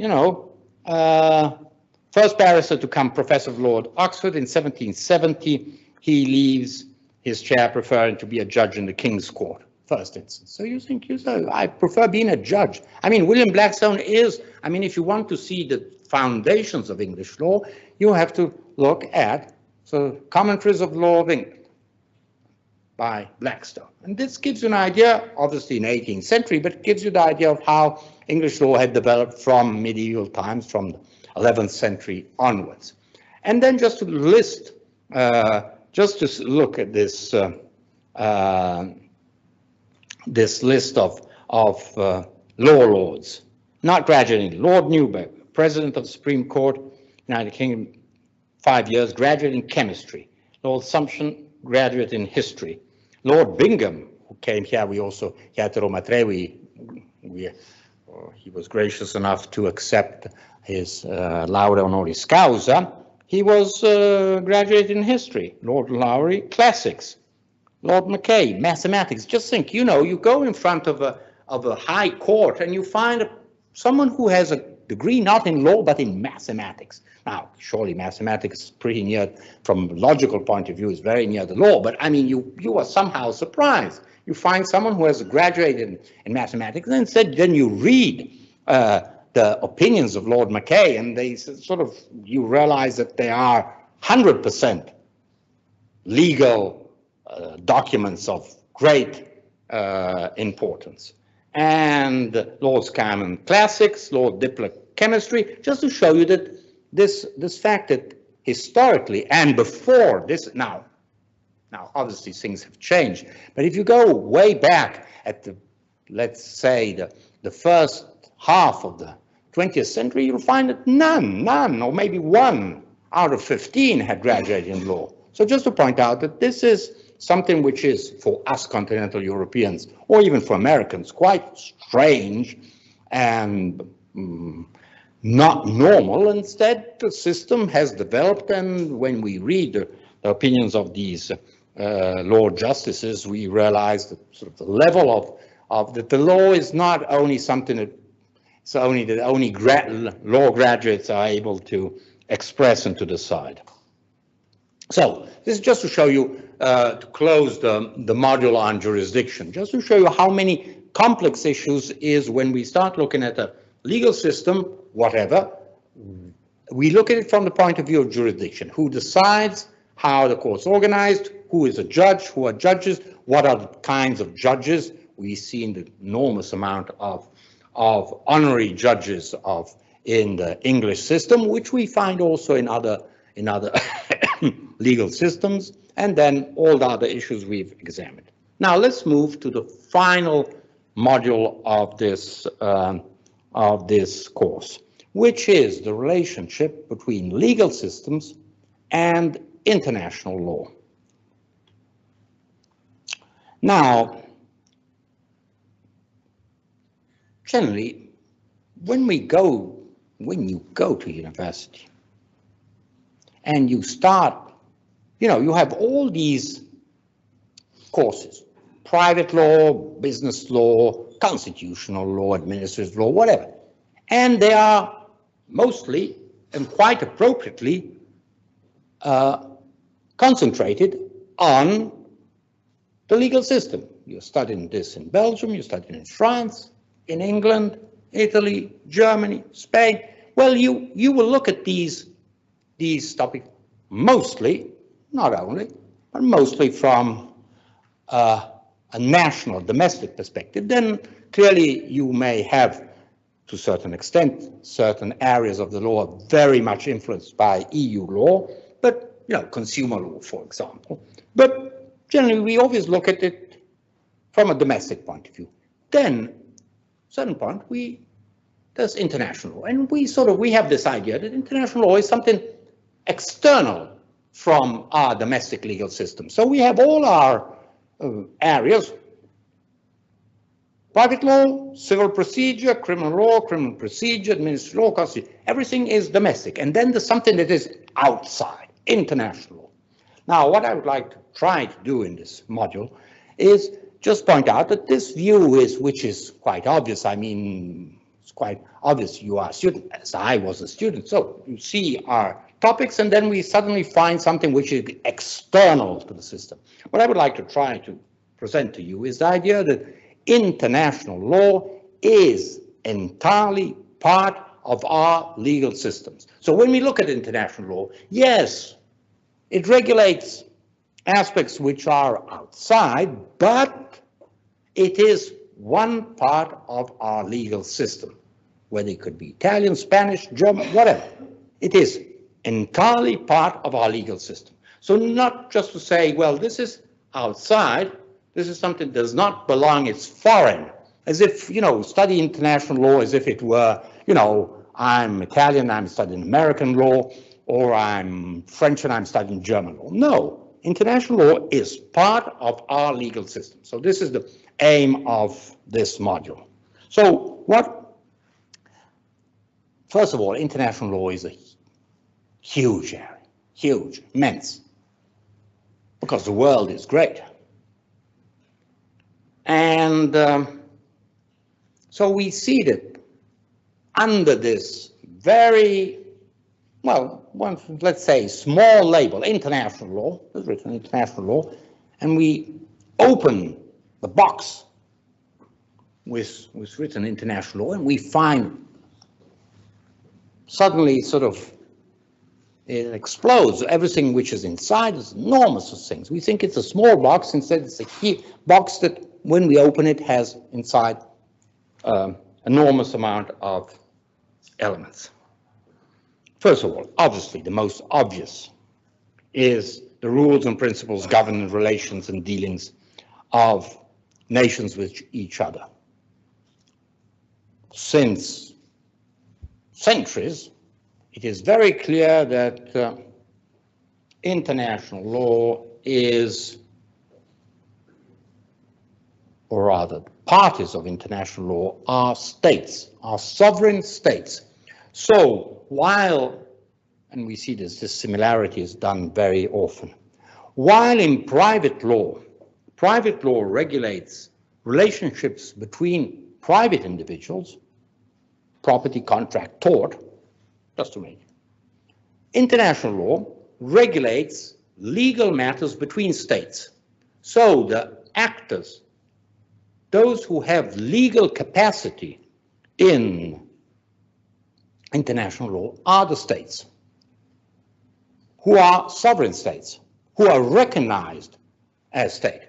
There's a whole debate of if the sovereign Malta Order of the Malta Knights has international legal personality. There are some academics who staunchly say, yes, it has legal personality, and others who say, listen, come on, yes, we know that it has a very long history, but, well, it had Rhodes, it was theirs, and then they were kicked out from Rhodes by the Turks, and they went to Malta, and they had Malta. If you look at the flag of Malta, it is the flag of the Malta Knights. But now, what is their territory? You go to not far from here, from the Aventino, and you find they have sort of maybe an hectare. They have a very small enclave there on the Aventino Hill, which is beautiful, no doubt about that, but not anybody who has a beautiful hectare has international personality, legal international personality. So just to point out that there's the whole idea, the first notion we learn when we study international law, that the international law has to do with relations, legal relations with other with other nations. And very simplistically, we will start with, typical private law institution, property. So problem of sovereignty. This island, is it mine? Is it yours? We start discussing on, whose this land, so we have issues of property. Boundaries, just as we have issues of boundaries between neighboring owners. Is it here or is it there? And so this is way back from Roman times, and you have to sort of somehow put the boundaries between one property and another. The same thing happens in international law when we're trying to set the boundaries of a nation. Then obviously we have contract, because clearly there's an agreement between two nations, and that is contractual, that is international treaty, and we see this as an international contract. We see it as binding as a contract. And then obviously we have torts. When someone commits something which is wrongful for international law, then we have the issue of torts.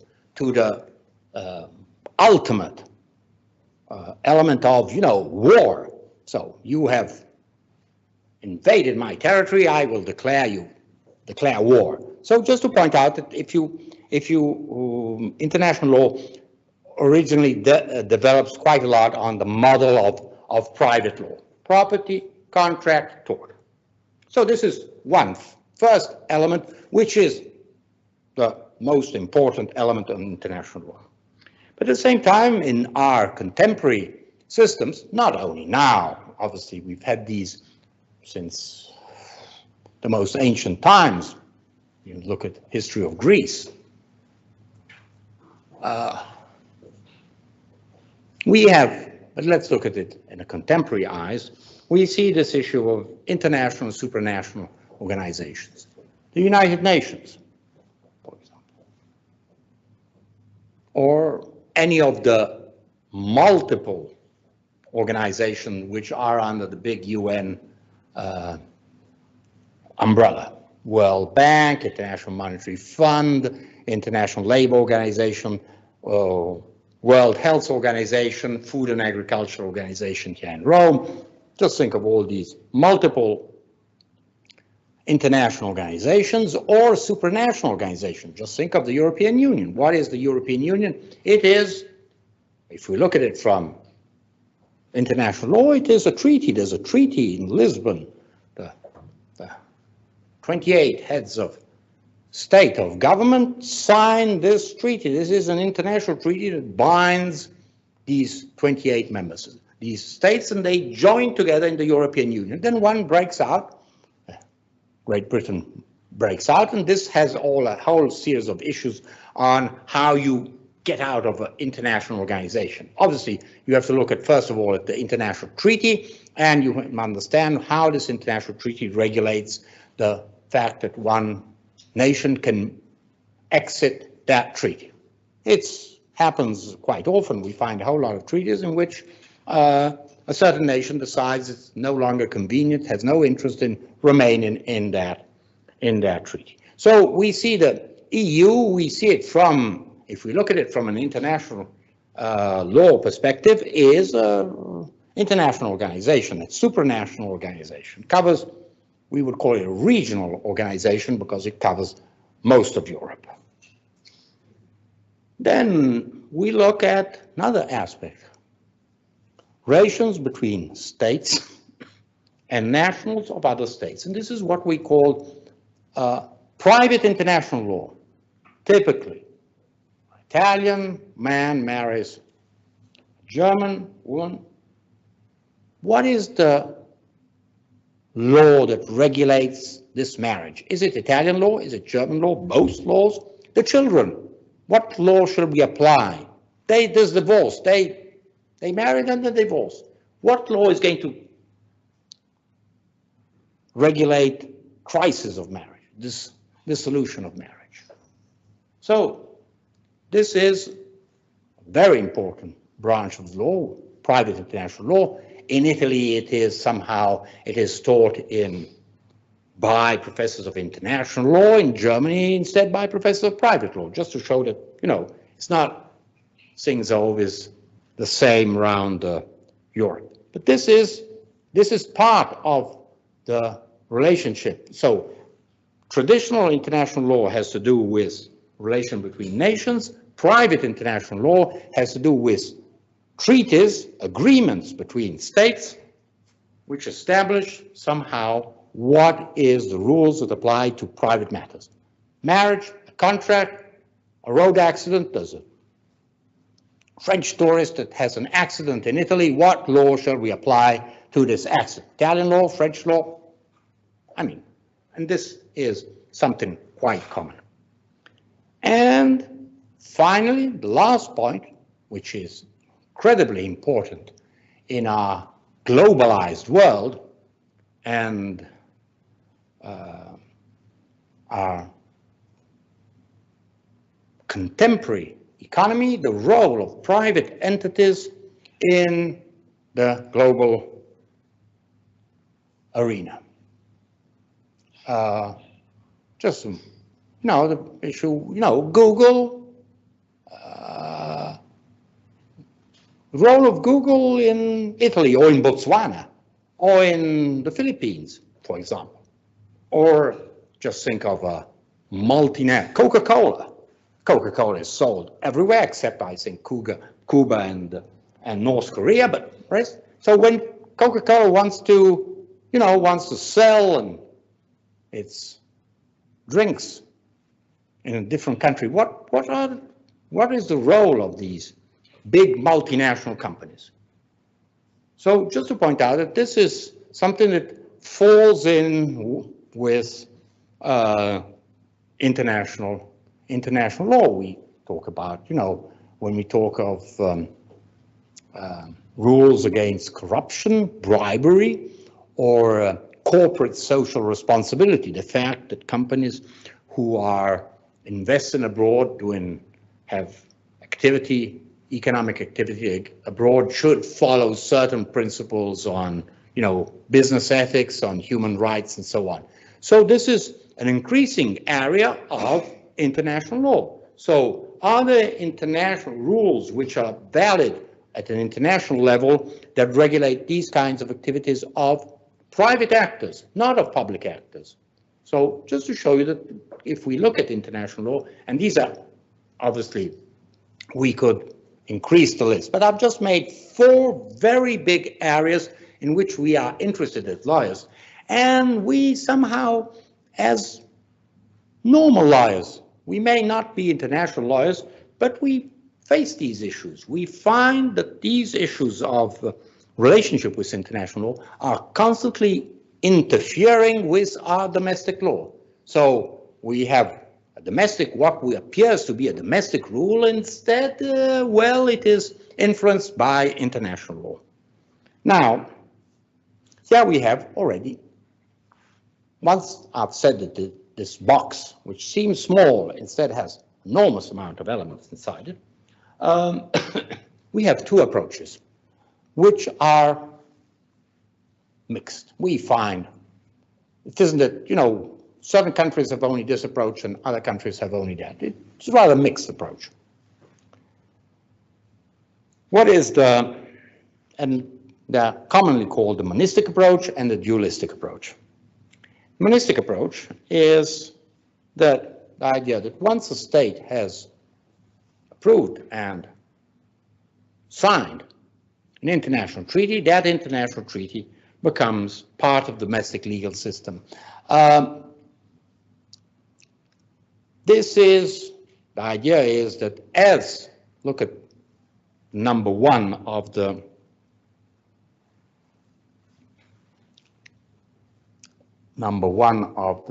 bullet points. Rules and principles governing the relations and dealings of nations with each other. Well, clearly we are concentrating. We think that an international treaty creates rights and obligations only for nations. So we say it's immediately effective. So once the international treaty has been signed, approved and signed, well, then it binds immediately the state. So the state is immediately bound towards its other members of the treaty. Could be a bilateral international treaty, it could be a multilateral international treaty, it could be a treaty that involves all the states of the world who are represented in the United Nations, around 190, 180, 190. And this is the monistic approach. Then we have this instead, the dualistic approach, which says, hey, that's very fine that whoever has the power to do this signs the treaty, agrees on the treaty. Very complex operation of international treaties. It seems to us, it may seem simple when we have these international conferences that are preliminary to an international treaty. Extremely complex operation. I won't go into this. But once the international treaty has been approved and signed by, let's say, the Prime Minister, head of state, in order for that treaty to become effective for that country, it must be ratified by Parliament. Generally, we talk of ratification by Parliament. So this dualistic, so there are two phases. One is the approval and signing of the international treaty by generally Prime Minister, but it could be some cases, it could be, it depends on the Constitution, it could be Foreign Minister, it could be the King. So that's one point. But this is only one phase. The second phase is that international treaty remains dormant. It doesn't remains there, but Parliament must vote. So, and there are very good reasons behind this, which are the idea that the international treaty, which is a typical action of government, but as it binds the state, well, it is important that Parliament has a say. In the famous Brexit cases, well, the issue was, could the government simply decide that when the UK leaves the European Union, so it's up to government to declare and activate the procedures according to Article 50 of the Lisbon Treaty, or must it pass by Parliament? And the government said, no, it is our prerogative because it's a prerogative of the Crown, and therefore the Crown is us, the government. Courts were, both the High Court and the Supreme Court were different view. They said, no, this is a prerogative of Parliament. Very wonderful decisions, full of, they bring you into the idea of, English constitutional law. So it gives you really an idea of how British constitutional law is structured.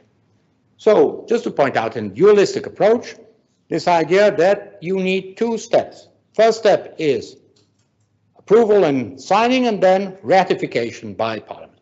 Parliament might decide not to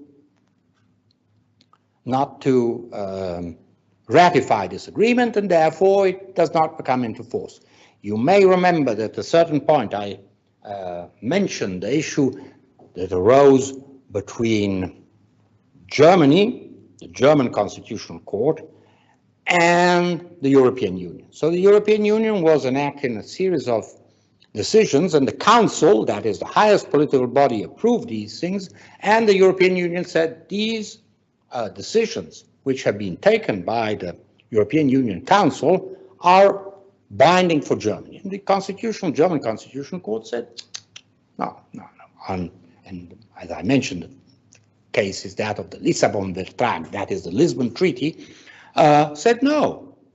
On the basis of sovereignty, democratic sovereignty, and the fact that the sovereignty rests with the people, an international agreement which somehow limits, in this case it were financial limitations, to Germany, must pass through Parliament. So, and from that moment onwards, the German Chancellor will always sign any agreement in the Council and say, well, with the proviso that this decision is ratified by the Bundestag. So just to point out, this is just to show you that this is not a theoretical issue. It is a very, very practical issue. This difference between, I brought you these two examples of the British Brexit or the German relationship with the decisions of the EU Council. Show you how this difference between the monistic approach and the dualistic approach can bring to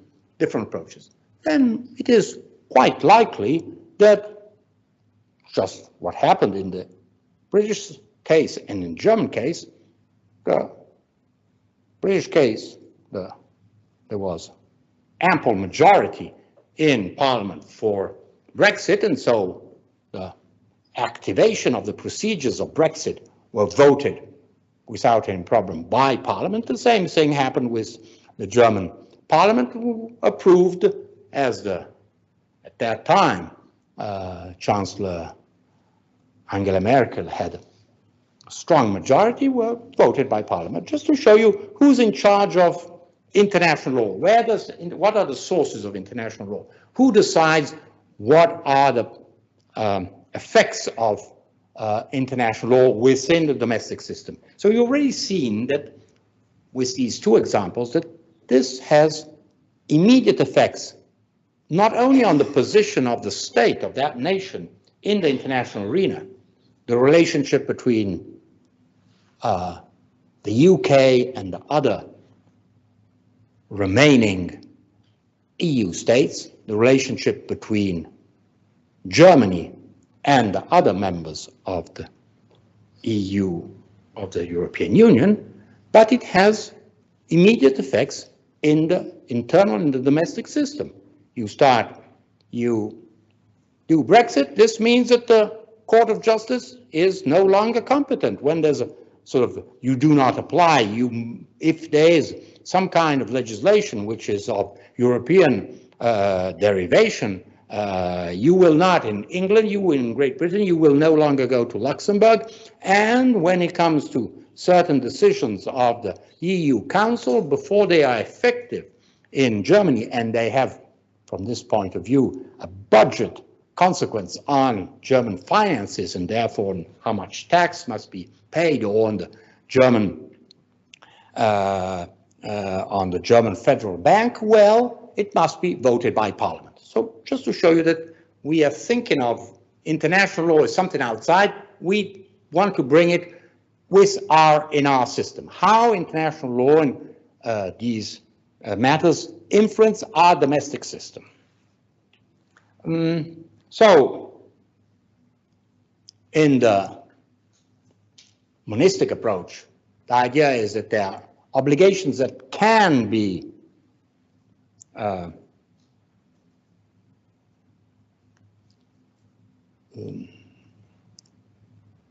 directly enforced in the domestic legal system. Let's take a typical example. Since 1950, we have the European Convention on Human Rights. And this European Convention on Human Rights, which sets a whole lot of principles, mostly, let's say, mostly first generation fundamental rights. So in the monistic approach, well, the European Convention of Human Rights creates immediately rights and obligations within the legal system. Let's take a typical example. Article 6 of the European Convention of Human Rights, which is substantially repeats what we have found when we studied 4th, 5th, 6th, 7th, 8th Amendment to the US Constitution. The rights of fair trial in the criminal. So this immediately, in a monistic approach, this creates an obligation for public authorities, public prosecutors, that must give the accused the right to defend himself or herself, and how the trial must be conducted. So you see immediately there's immediate effect, and at the same time obligations on public authorities, rights on the accused person. The accused person has a right to have a defense lawyer, to call witnesses, to cross-examine them, and so on. So in a monistic approach, this is immediately effective. And many countries of the 45, 50 member states of the European Convention, well, once they signed this convention, it was immediately effective in their legal order. In other countries, typically UK, which adopts the dualistic model, it's never been accepted. Only through the Human Rights Act it was somehow introduced, but you needed an act of parliament that somehow introduced directly in the English legal system the European Convention of Human Rights. So just to show you that this is the effect of a monistic approach. But in the dualistic approach, the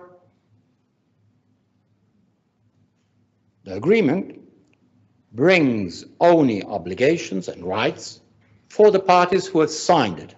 So parties have signed, parties means the nations that have signed it, they have rights and obligations. Rights and obligations not towards their citizens, but towards the rest of the other states, other nations that have signed that treaty. So just think of a typical notion that we find in contract. Res inter alios acta. When it says, you know, that something has to do, there's a contract between A and B, C cannot say, oh, but this, I have rights under this contract, because it's res inter alios acta. It is a matter which has been decided between other parties, third parties. And so, in the view of classical international law, if there is an agreement between two countries, an international treaty, it binds only those two countries. Citizens of those two countries or other nations have no right.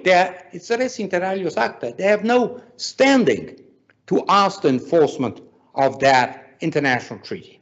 So just you realize that what we're talking of is to what extent international law has effects or does not have effect within the domestic legal system. And here just, and we see that we find these very egregious examples of these international treaties which have their own jurisdiction. The International Court of Justice in The Hague, which solves disputes between countries which claim that international law is being violated, territorial integrity, seizing of assets, violation of diplomatic immunity, whatever, International Court of Justice in Hague, or the Law of the Sea in Hamburg. There's a UN Convention on Law of Sea, and says that any conflict that arises between, states, will be brought in front of the tribunal in Hamburg, International Tribunal. But those are the only parties nations have standing. Others do not have standing. So what we are interested in, once we have somehow tried to understand this, this some specific aspects of international law, what we're trying to do is to see what is the attitude of each legal system towards international law. So are they, to what extent our domestic systems are porous, they are open to international treaty. Obviously, if you're a monistic system, you're much more open to international law. Once the state signs, the head of state, prime minister, signs a treaty, well, that is immediately effective outside and within that domestic system. Or instead, where the international treaty does not have this effect, quite often, I don't want to bring you into the technicalities, you find that when there's a multilateral agreement, you will find so-called reservations. So 10 countries sign this agreement, and then one country will do a reservation, and a typical reservation saying this treaty binds the signatory country towards the other 9 countries, but does not create rights and obligations for its citizens or the citizens of the other signatory states. Typical reservation. So you're saying it only binds me as a state, it does not create rights and obligations for my citizens. Now, once upon a time, we could think that this is, you know, who cares? No, we do care as citizens. We find that increasingly certain rights are derived from or can be derived by international documents, treaties. Just let's international convention on the rights of children and adolescents,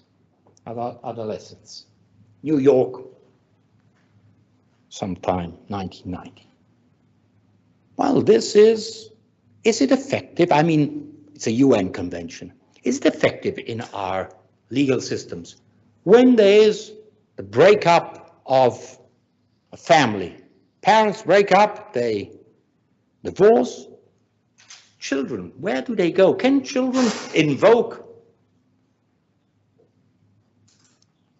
the New York Convention, say, hey, listen, there's an international convention which has been signed by Switzerland, by Portugal, by whatever, Bulgaria, and therefore children are protected under this international convention. So you see immediately that we're not talking of, you know, theoretical. We might think that, you know, international international treaties only have to do with, you know, military issues, defensive issues, or sort of avoid nuclear proliferation or whatnot. No, we see that the majority of these international treaties have to do with day-to-day activities, rights, expectations of private individuals, of legal entities, typically business entities. We'll see a few examples.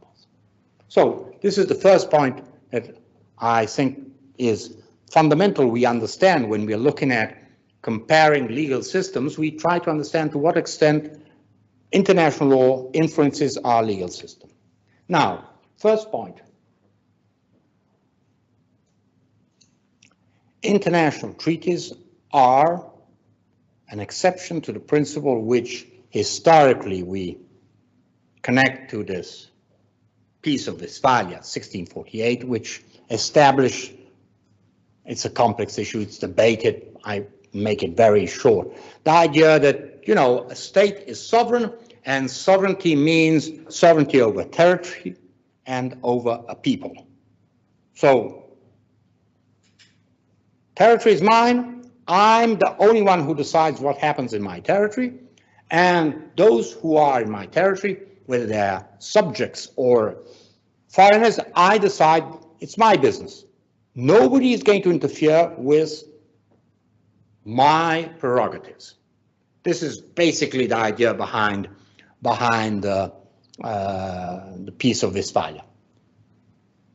The issue is much more complex and we have to look at it in a certain historical context, but more or less the idea is this of the notion of what we mean by sovereignty. So when you sign, you a state, you can be a tiny state, Liechtenstein, or the United States of America.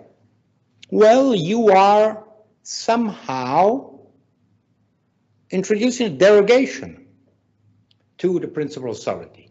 You are saying that what happens inside your territory, what your actions are, what happens with those who are physically the people, they can be individuals, natural persons, or legal entities. Well, they can be regulated by some external source. The state is giving up its sovereignty. Just let's think of one of the most ancient principles of international law. Ancient in the sense we find it way back. If you go back to Herodotus, you find a whole lot of examples. Written, immunity of ambassadors. So if you are an ambassador and you're qualified as such, you have immunity. You cannot be arrested. You cannot be put into jail. You have this immunity. You can be expelled, yes, but if you are on the territory, you have immunity, which, as you see, is an exception to the principle of sovereignty. Hey, listen, this typical case, an ambassador or anyhow, someone of the diplomatic staff of any country has drunken a little bit too much and driving home runs over a pedestrian. Shall we arrest this diplomat? Shall we put this diplomat on the trial? No, we can't. Diplomatic immunity, historically, and that is the Vienna Convention to which all countries agree. So just to point out that any state, when he enters an international treaty, is limiting its sovereign powers. First point. And what happens once you have signed this treaty? Well, this changes our model of how the system, how the system is structured. First of all, not only I made the example of diplomatic immunity, the example of private international law, marriage between two citizens, one Italian, one German, we will apply hypothetically German law if the marriage took place in Germany, Italian law if it took place in Italy, for example. We will apply German law if the spouses are residing in Germany, if they're residing in Italy, especially for what concerns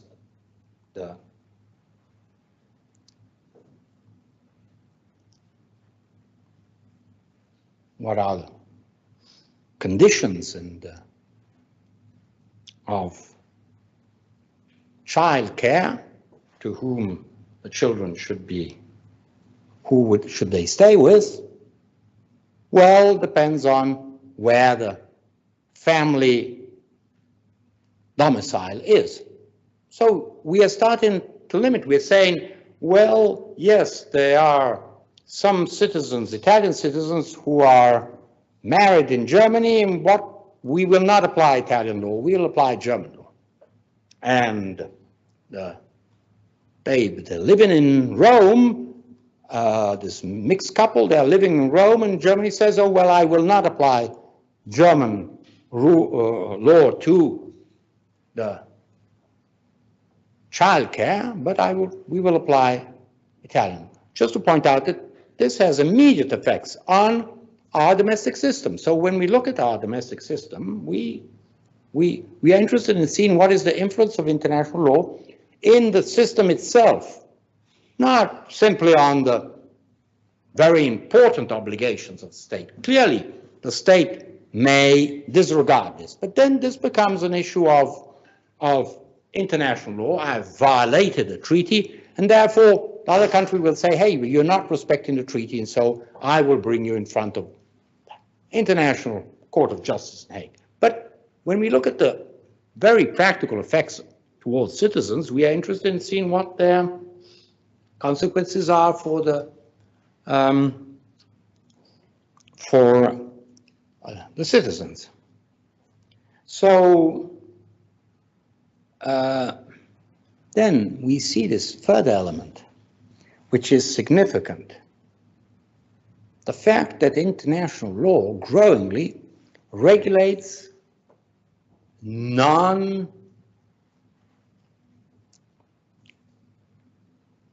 places which are not belong to no state. Typical example here, the founder, one of the founders of international law was, as I mentioned, Grotius, Hugo de Groot, with his fundamental works, because he writes he writes down the law of the sea, international law of the sea. The high seas, they belong to, because clearly in those times, the Spanish, the Portuguese, the French, the British said, oh, but the high seas are ours. And Grotius says, no, this is a space that belongs to everybody. So we need common rules. So the sea, the high seas, and what do we mean for high seas? But anyhow, the high seas are not regulated by French, English, Spanish, Portuguese, thinking of the Atlantic law. Clearly, this was quite obvious. I mean, the Netherlands were a very strong commercial nation, but had no military strength. They would obviously have lost any war against these very powerful colonial nations. So Hugo de Groot puts out the idea that the high seas belong to everybody, and therefore are regulated by international law. So you just think we start saying, so what does this mean? This means that not only nations must respect, unless they are at war with another nation, and then they can seize the vessels on the high sea, but they cannot seize a vessel unless you are a pirate. You cannot seize a vessel that is carrying the flag of another country, saying, oh, but this water is mine. You're trespassing in my waters. No, first of all. Secondly, you put obligations clearly on those who are sailing on the high seas. So it's not only obligations for the states, but also obligations for the ships, the merchant ships, and typically salvage, helping another ship which is in distress. So we see it grows, this notion of, so it's not only concerns the states, it concerns also those who are using these international spaces. And then this obviously moves up to the airspace when we have aviation after the First World War starts developing. I'm flying 3,000 meters over France. Who cares about that? No, France will say, no, this is my territorial airspace and you cannot enter it unless I allow you. So I will apply the principle of Westphalian principle, and therefore the column of air above my country is mine and I control my airspace. But clearly then we have airspaces which do not belong to anybody. If I'm crossing the Atlantic, I'm moving from Ireland to the US, and there's Atlantic, and there's nobody who can control that area. Just think of a Danish plane that leaves from Denmark and moves to Greenland. As you know, Greenland is part of Denmark, and it crosses the Atlantic. It doesn't have to say, oh, but this airspace belongs to someone else. No, it is international airspace and can freely move from Copenhagen to the whatever place it's going in Greenland. So just to show you, international law starts occupying the sea, putting obligations for the states and for those who operate in these spaces, new spaces. Then there's airspace, then there's outer space. It's not, I mean, when we hear that, you know, Jeff Bezos or Elon Musk or other Branson, you know, they're imagining they're going to do exploration towards Mars. You know, we ask ourselves, hey, but once someone arrives on Mars or arrives on the moon, and besides, the moon is a wonderful place to stay. I mean, do you have a property over that part of the moon you've landed on, and you put your flag, you put your fences, you say, this is mine? I mean, this seems a science fiction issue. It's not. We are discussing seriously, not so much on the moon, because we discovered that there's nothing on the moon, there's absolutely nothing to be found, but all these outer space exploration is aimed at Mars, not only because it's the planet which is interested and could be reached by the Earth, but probably because there are interesting minerals that are there. What happens? You start excavating. Tiny country like Luxembourg that has a long mining tradition, and one thinks now it's only a financial business. You think, why is it investing in outer space exploration? Because, you know, you have a mining tradition. You say, well, you know, I could do mining in Mars, extracting precious minerals. Who do they belong to? What happens when there are satellites? We know that most of our communication systems or meteorological systems depend on satellites. What happens if they collide, if one of these satellites crashes on Earth, so on? So we are interested in international law regulates spaces which were originally not considered by the law, and we're trying to understand not only what are the obligations of the states, but also obligations of private individuals. When we look at the US, it's not only NASA, it's, as you see, it's Elon Musk, it's Jeff Bezos, it's Richard Branson. So what are their obligations when they start going in outer space and to other planets? So once we have seen these specific aspects of international law, then we, you know, from a systematic point of view, we're interested to look at the content of international law, because, you know, content, and if we start looking at what each of our countries, the number of international treaties that we have been signing since we have been an independent nation, we find hundreds and thousands. I mean, obviously, if you have a very long tradition like England or France or Spain, well, you have a huge, long tradition of international treaties. Maybe we've forgotten about them, but they're there, maybe unless they have been expressly repudiated, but they're there.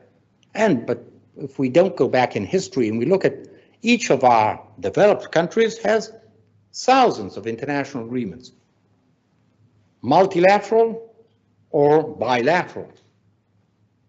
Typically, two neighboring countries do a whole lot of agreements between them to regulate trans-border issues. Think of the amount of international bilateral treaties between Italy and Switzerland. For obvious reasons. Have a common frontier, we have people moving north and south, and common interests, regulation of the waters, regulation of many aspects which are of common interest, and these all have to be regulated by bilateral agreements. So if we start looking at this, we see that there's an enormous amount of international law. Is huge, immense. So let's try and look at the content.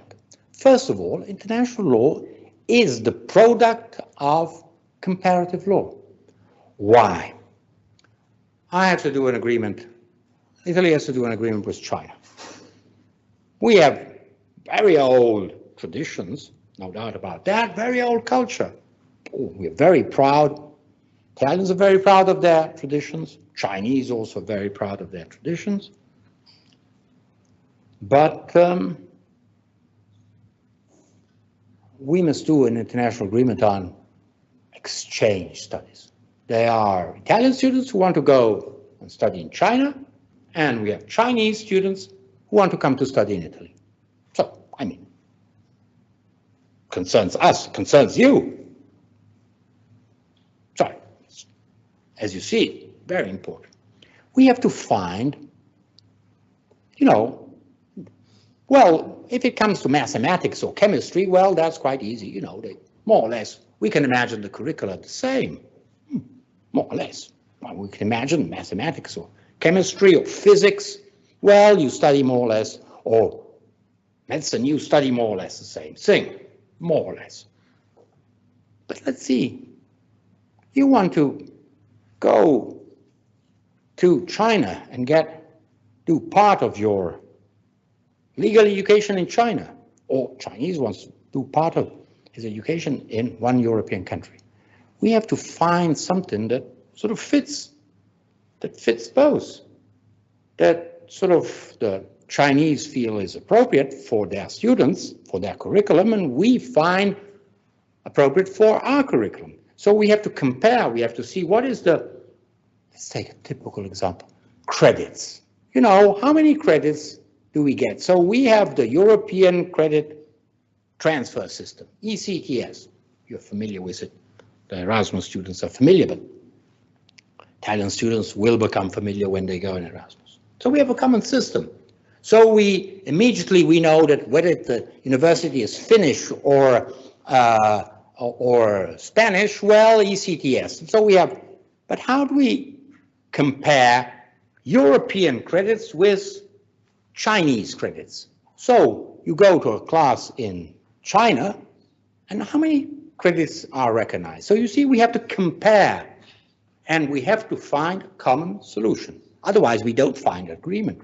If they say that their credits, you know, if there's, you know, 10 class which is 20 hours is equivalent of 8 credits ECTS, we say no, doesn't work out, because for us in Europe, well, to have 8 credits, well, you must have at least 70 or 80 hours of class lectures. So we have to compare, we have to see models. I'm just making a very, just you can imagine when we transfer this from a very apparently simple issue of exchange of students to problems of international trade and so on. Export and imports of automobiles from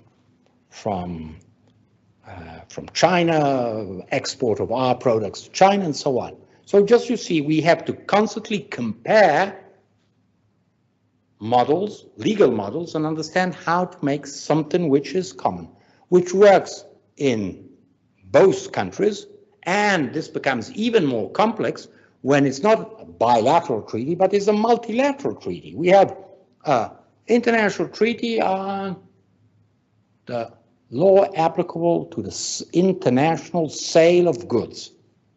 Typical Vienna Convention on the International Sale of Goods.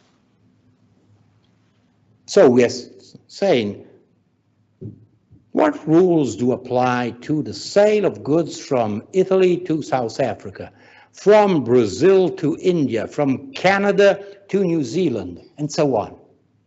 And you realize, and we are entering, you know,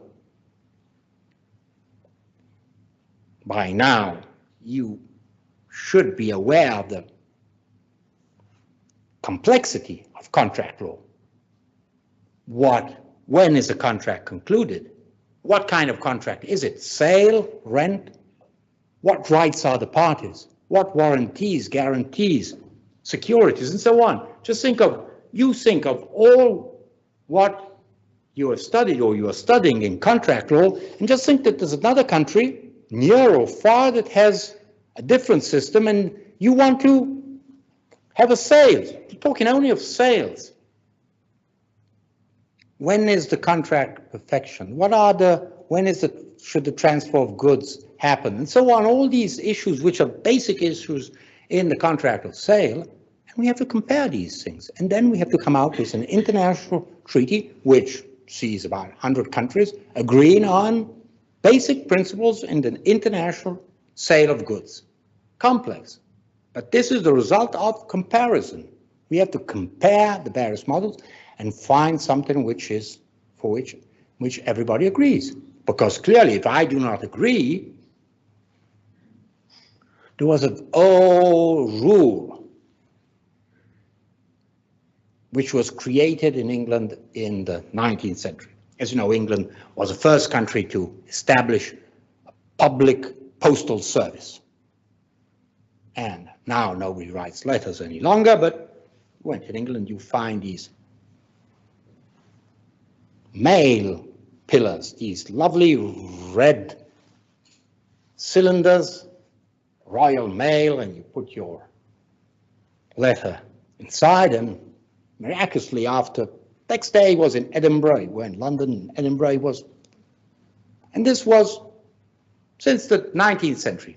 So at a certain point, a court in England decided that the contract, when it was at distance, was concluded when the acceptant, party that was accepting the contract, had put his or her acceptance in the mailbox.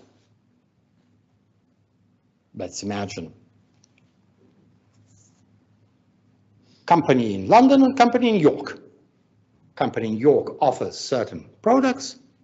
The company in London accepts and writes back. There was no, obviously, those times, yes, there was a telegraph, but most of correspondence was done, of these business correspondence was done by mail because the mail was very efficient, still is. And so court establishes that the contract is concluded in the moment the party that is accepted inserts the acceptance in the mailbox and therefore cannot revoke it, because clearly it's processed by the Royal Mail and will be delivered to the offerer. However, even the most efficient postal systems can happen that the letter gets lost. And so the party which has accepted, its acceptance does not arrive to offerer. And so the whole series of problems in English legal system say, no, but the contract has been concluded. The offerer said, but I have not received an acceptance. So that it was this very ancient watch which belonged to William IV, and I've sold it because I didn't receive an acceptance. And so the party that said, no, but I have witnesses that say, yes, actually, my employee went and sent the acceptance on such a date and so on. So what happens in this case? In continental Europe, instead, the notion which comes from French civil code, and well, it really comes from Poutier. Anyhow, let's say French civil code, it says, well, the contract is concluded when it is at distance, when the acceptance arrives in the control to the address of the offerer. So when there's someone who's in Paris who makes an offer to someone who is in Lyon, and company Lyon accepts that offer, well, the contract will be concluded once the acceptance is delivered, whatever the way that has been agreed, could be a letter, could be a telegram, arrives to the destination in the control of the offerer. So you see two very different rules. What do we follow? What rule shall we follow? I mean, England is very important in international trade. Well, we see that after a lot of negotiation and after having, explained what are the complexity of the mailbox rule, which leaves the parties in doubt because you never know. You don't know if your acceptance has actually been received and therefore there will be performance. You believe there will be performance, but the other party quite innocently is not performing because it's not received acceptance. So it does not perform the contract. And you are also, as you are a businessman, you are in a hurry. So you have two different, very different rules, and you must, in international sale, you must establish a common rule. So you discuss it, takes quite a lot of years before you find a common rule, establishing when is the moment in which the contract is concluded, and therefore obligations to deliver and obligations to pay rise on the two parties of the contract. So just to show you that when we're looking at the international treaties, well, first of all, we must know domestic law. Then we must find a common ground between the various parties of the treaty, comparing and seeing what are advantages and disadvantages. Looking at case law, we find in English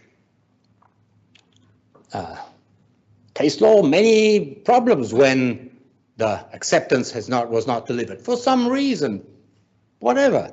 Surely it is not the fault of the acceptor, and is not the fault of the offerer. It's none of the parties' fault, but contract, one party thinks the contract is concluded, the other party hasn't received an acceptance and therefore does not know that. So just to show you that you have to look at case law, you have to understand case law, you look at law, case law, look at practical cases, put all these together and find a workable rule that works not only within one jurisdiction, between many jurisdictions. England and Botswana, France and Argentina, Canada and Russia. So you have to find something which is a rule which is common. So what happens is when we look at the vast area of international law, and we see how many topics are regulated by international law and then indirectly are accepted by domestic law, well, we see that, you know, our legal systems in many aspects are common. We have common rules. At least when it comes to international sale of goods, we can say that among more or less 100 countries in the world, international sale of goods is regulated in the same way. Maybe at a domestic level, no, but at an international level, yes. And if you think in a global economy, how important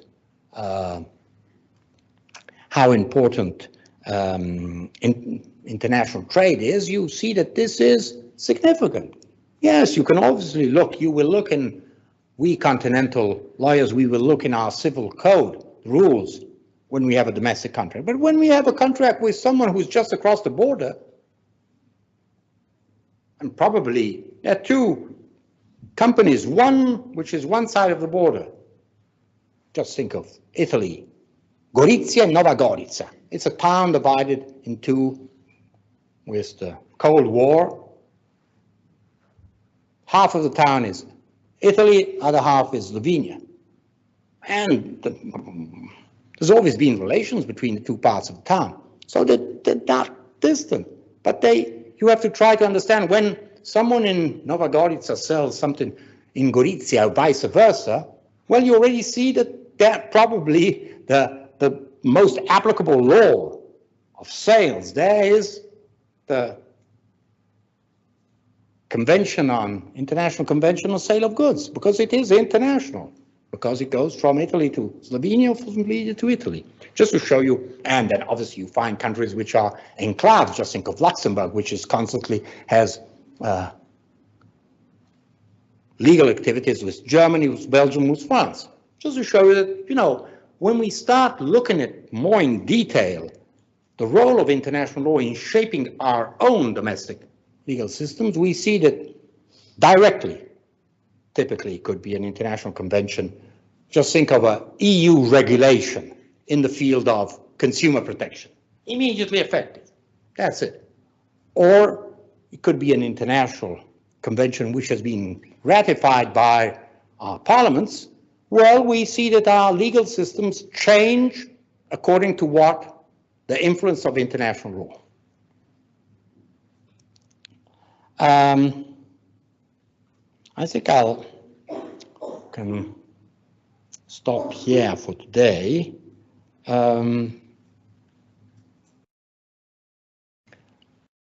And what we'll do tomorrow and Wednesday, we'll close the issue on international law. Just to remind you, this is the last week of lessons for our Erasmus students, while for the Italian students, they go on for the next 2 weeks. And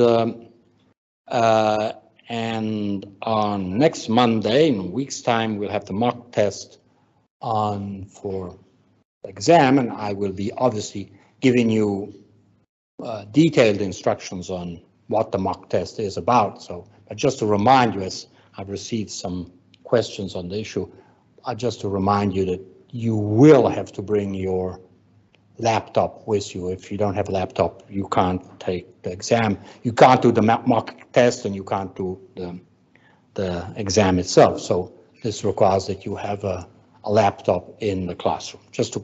So if those who hypothetically do not have a laptop, they better procure themselves a laptop for next Monday. But I will be giving you detailed information on how the exam is going to be the mock test will take place, which is somehow a simulation of what the final exam will be.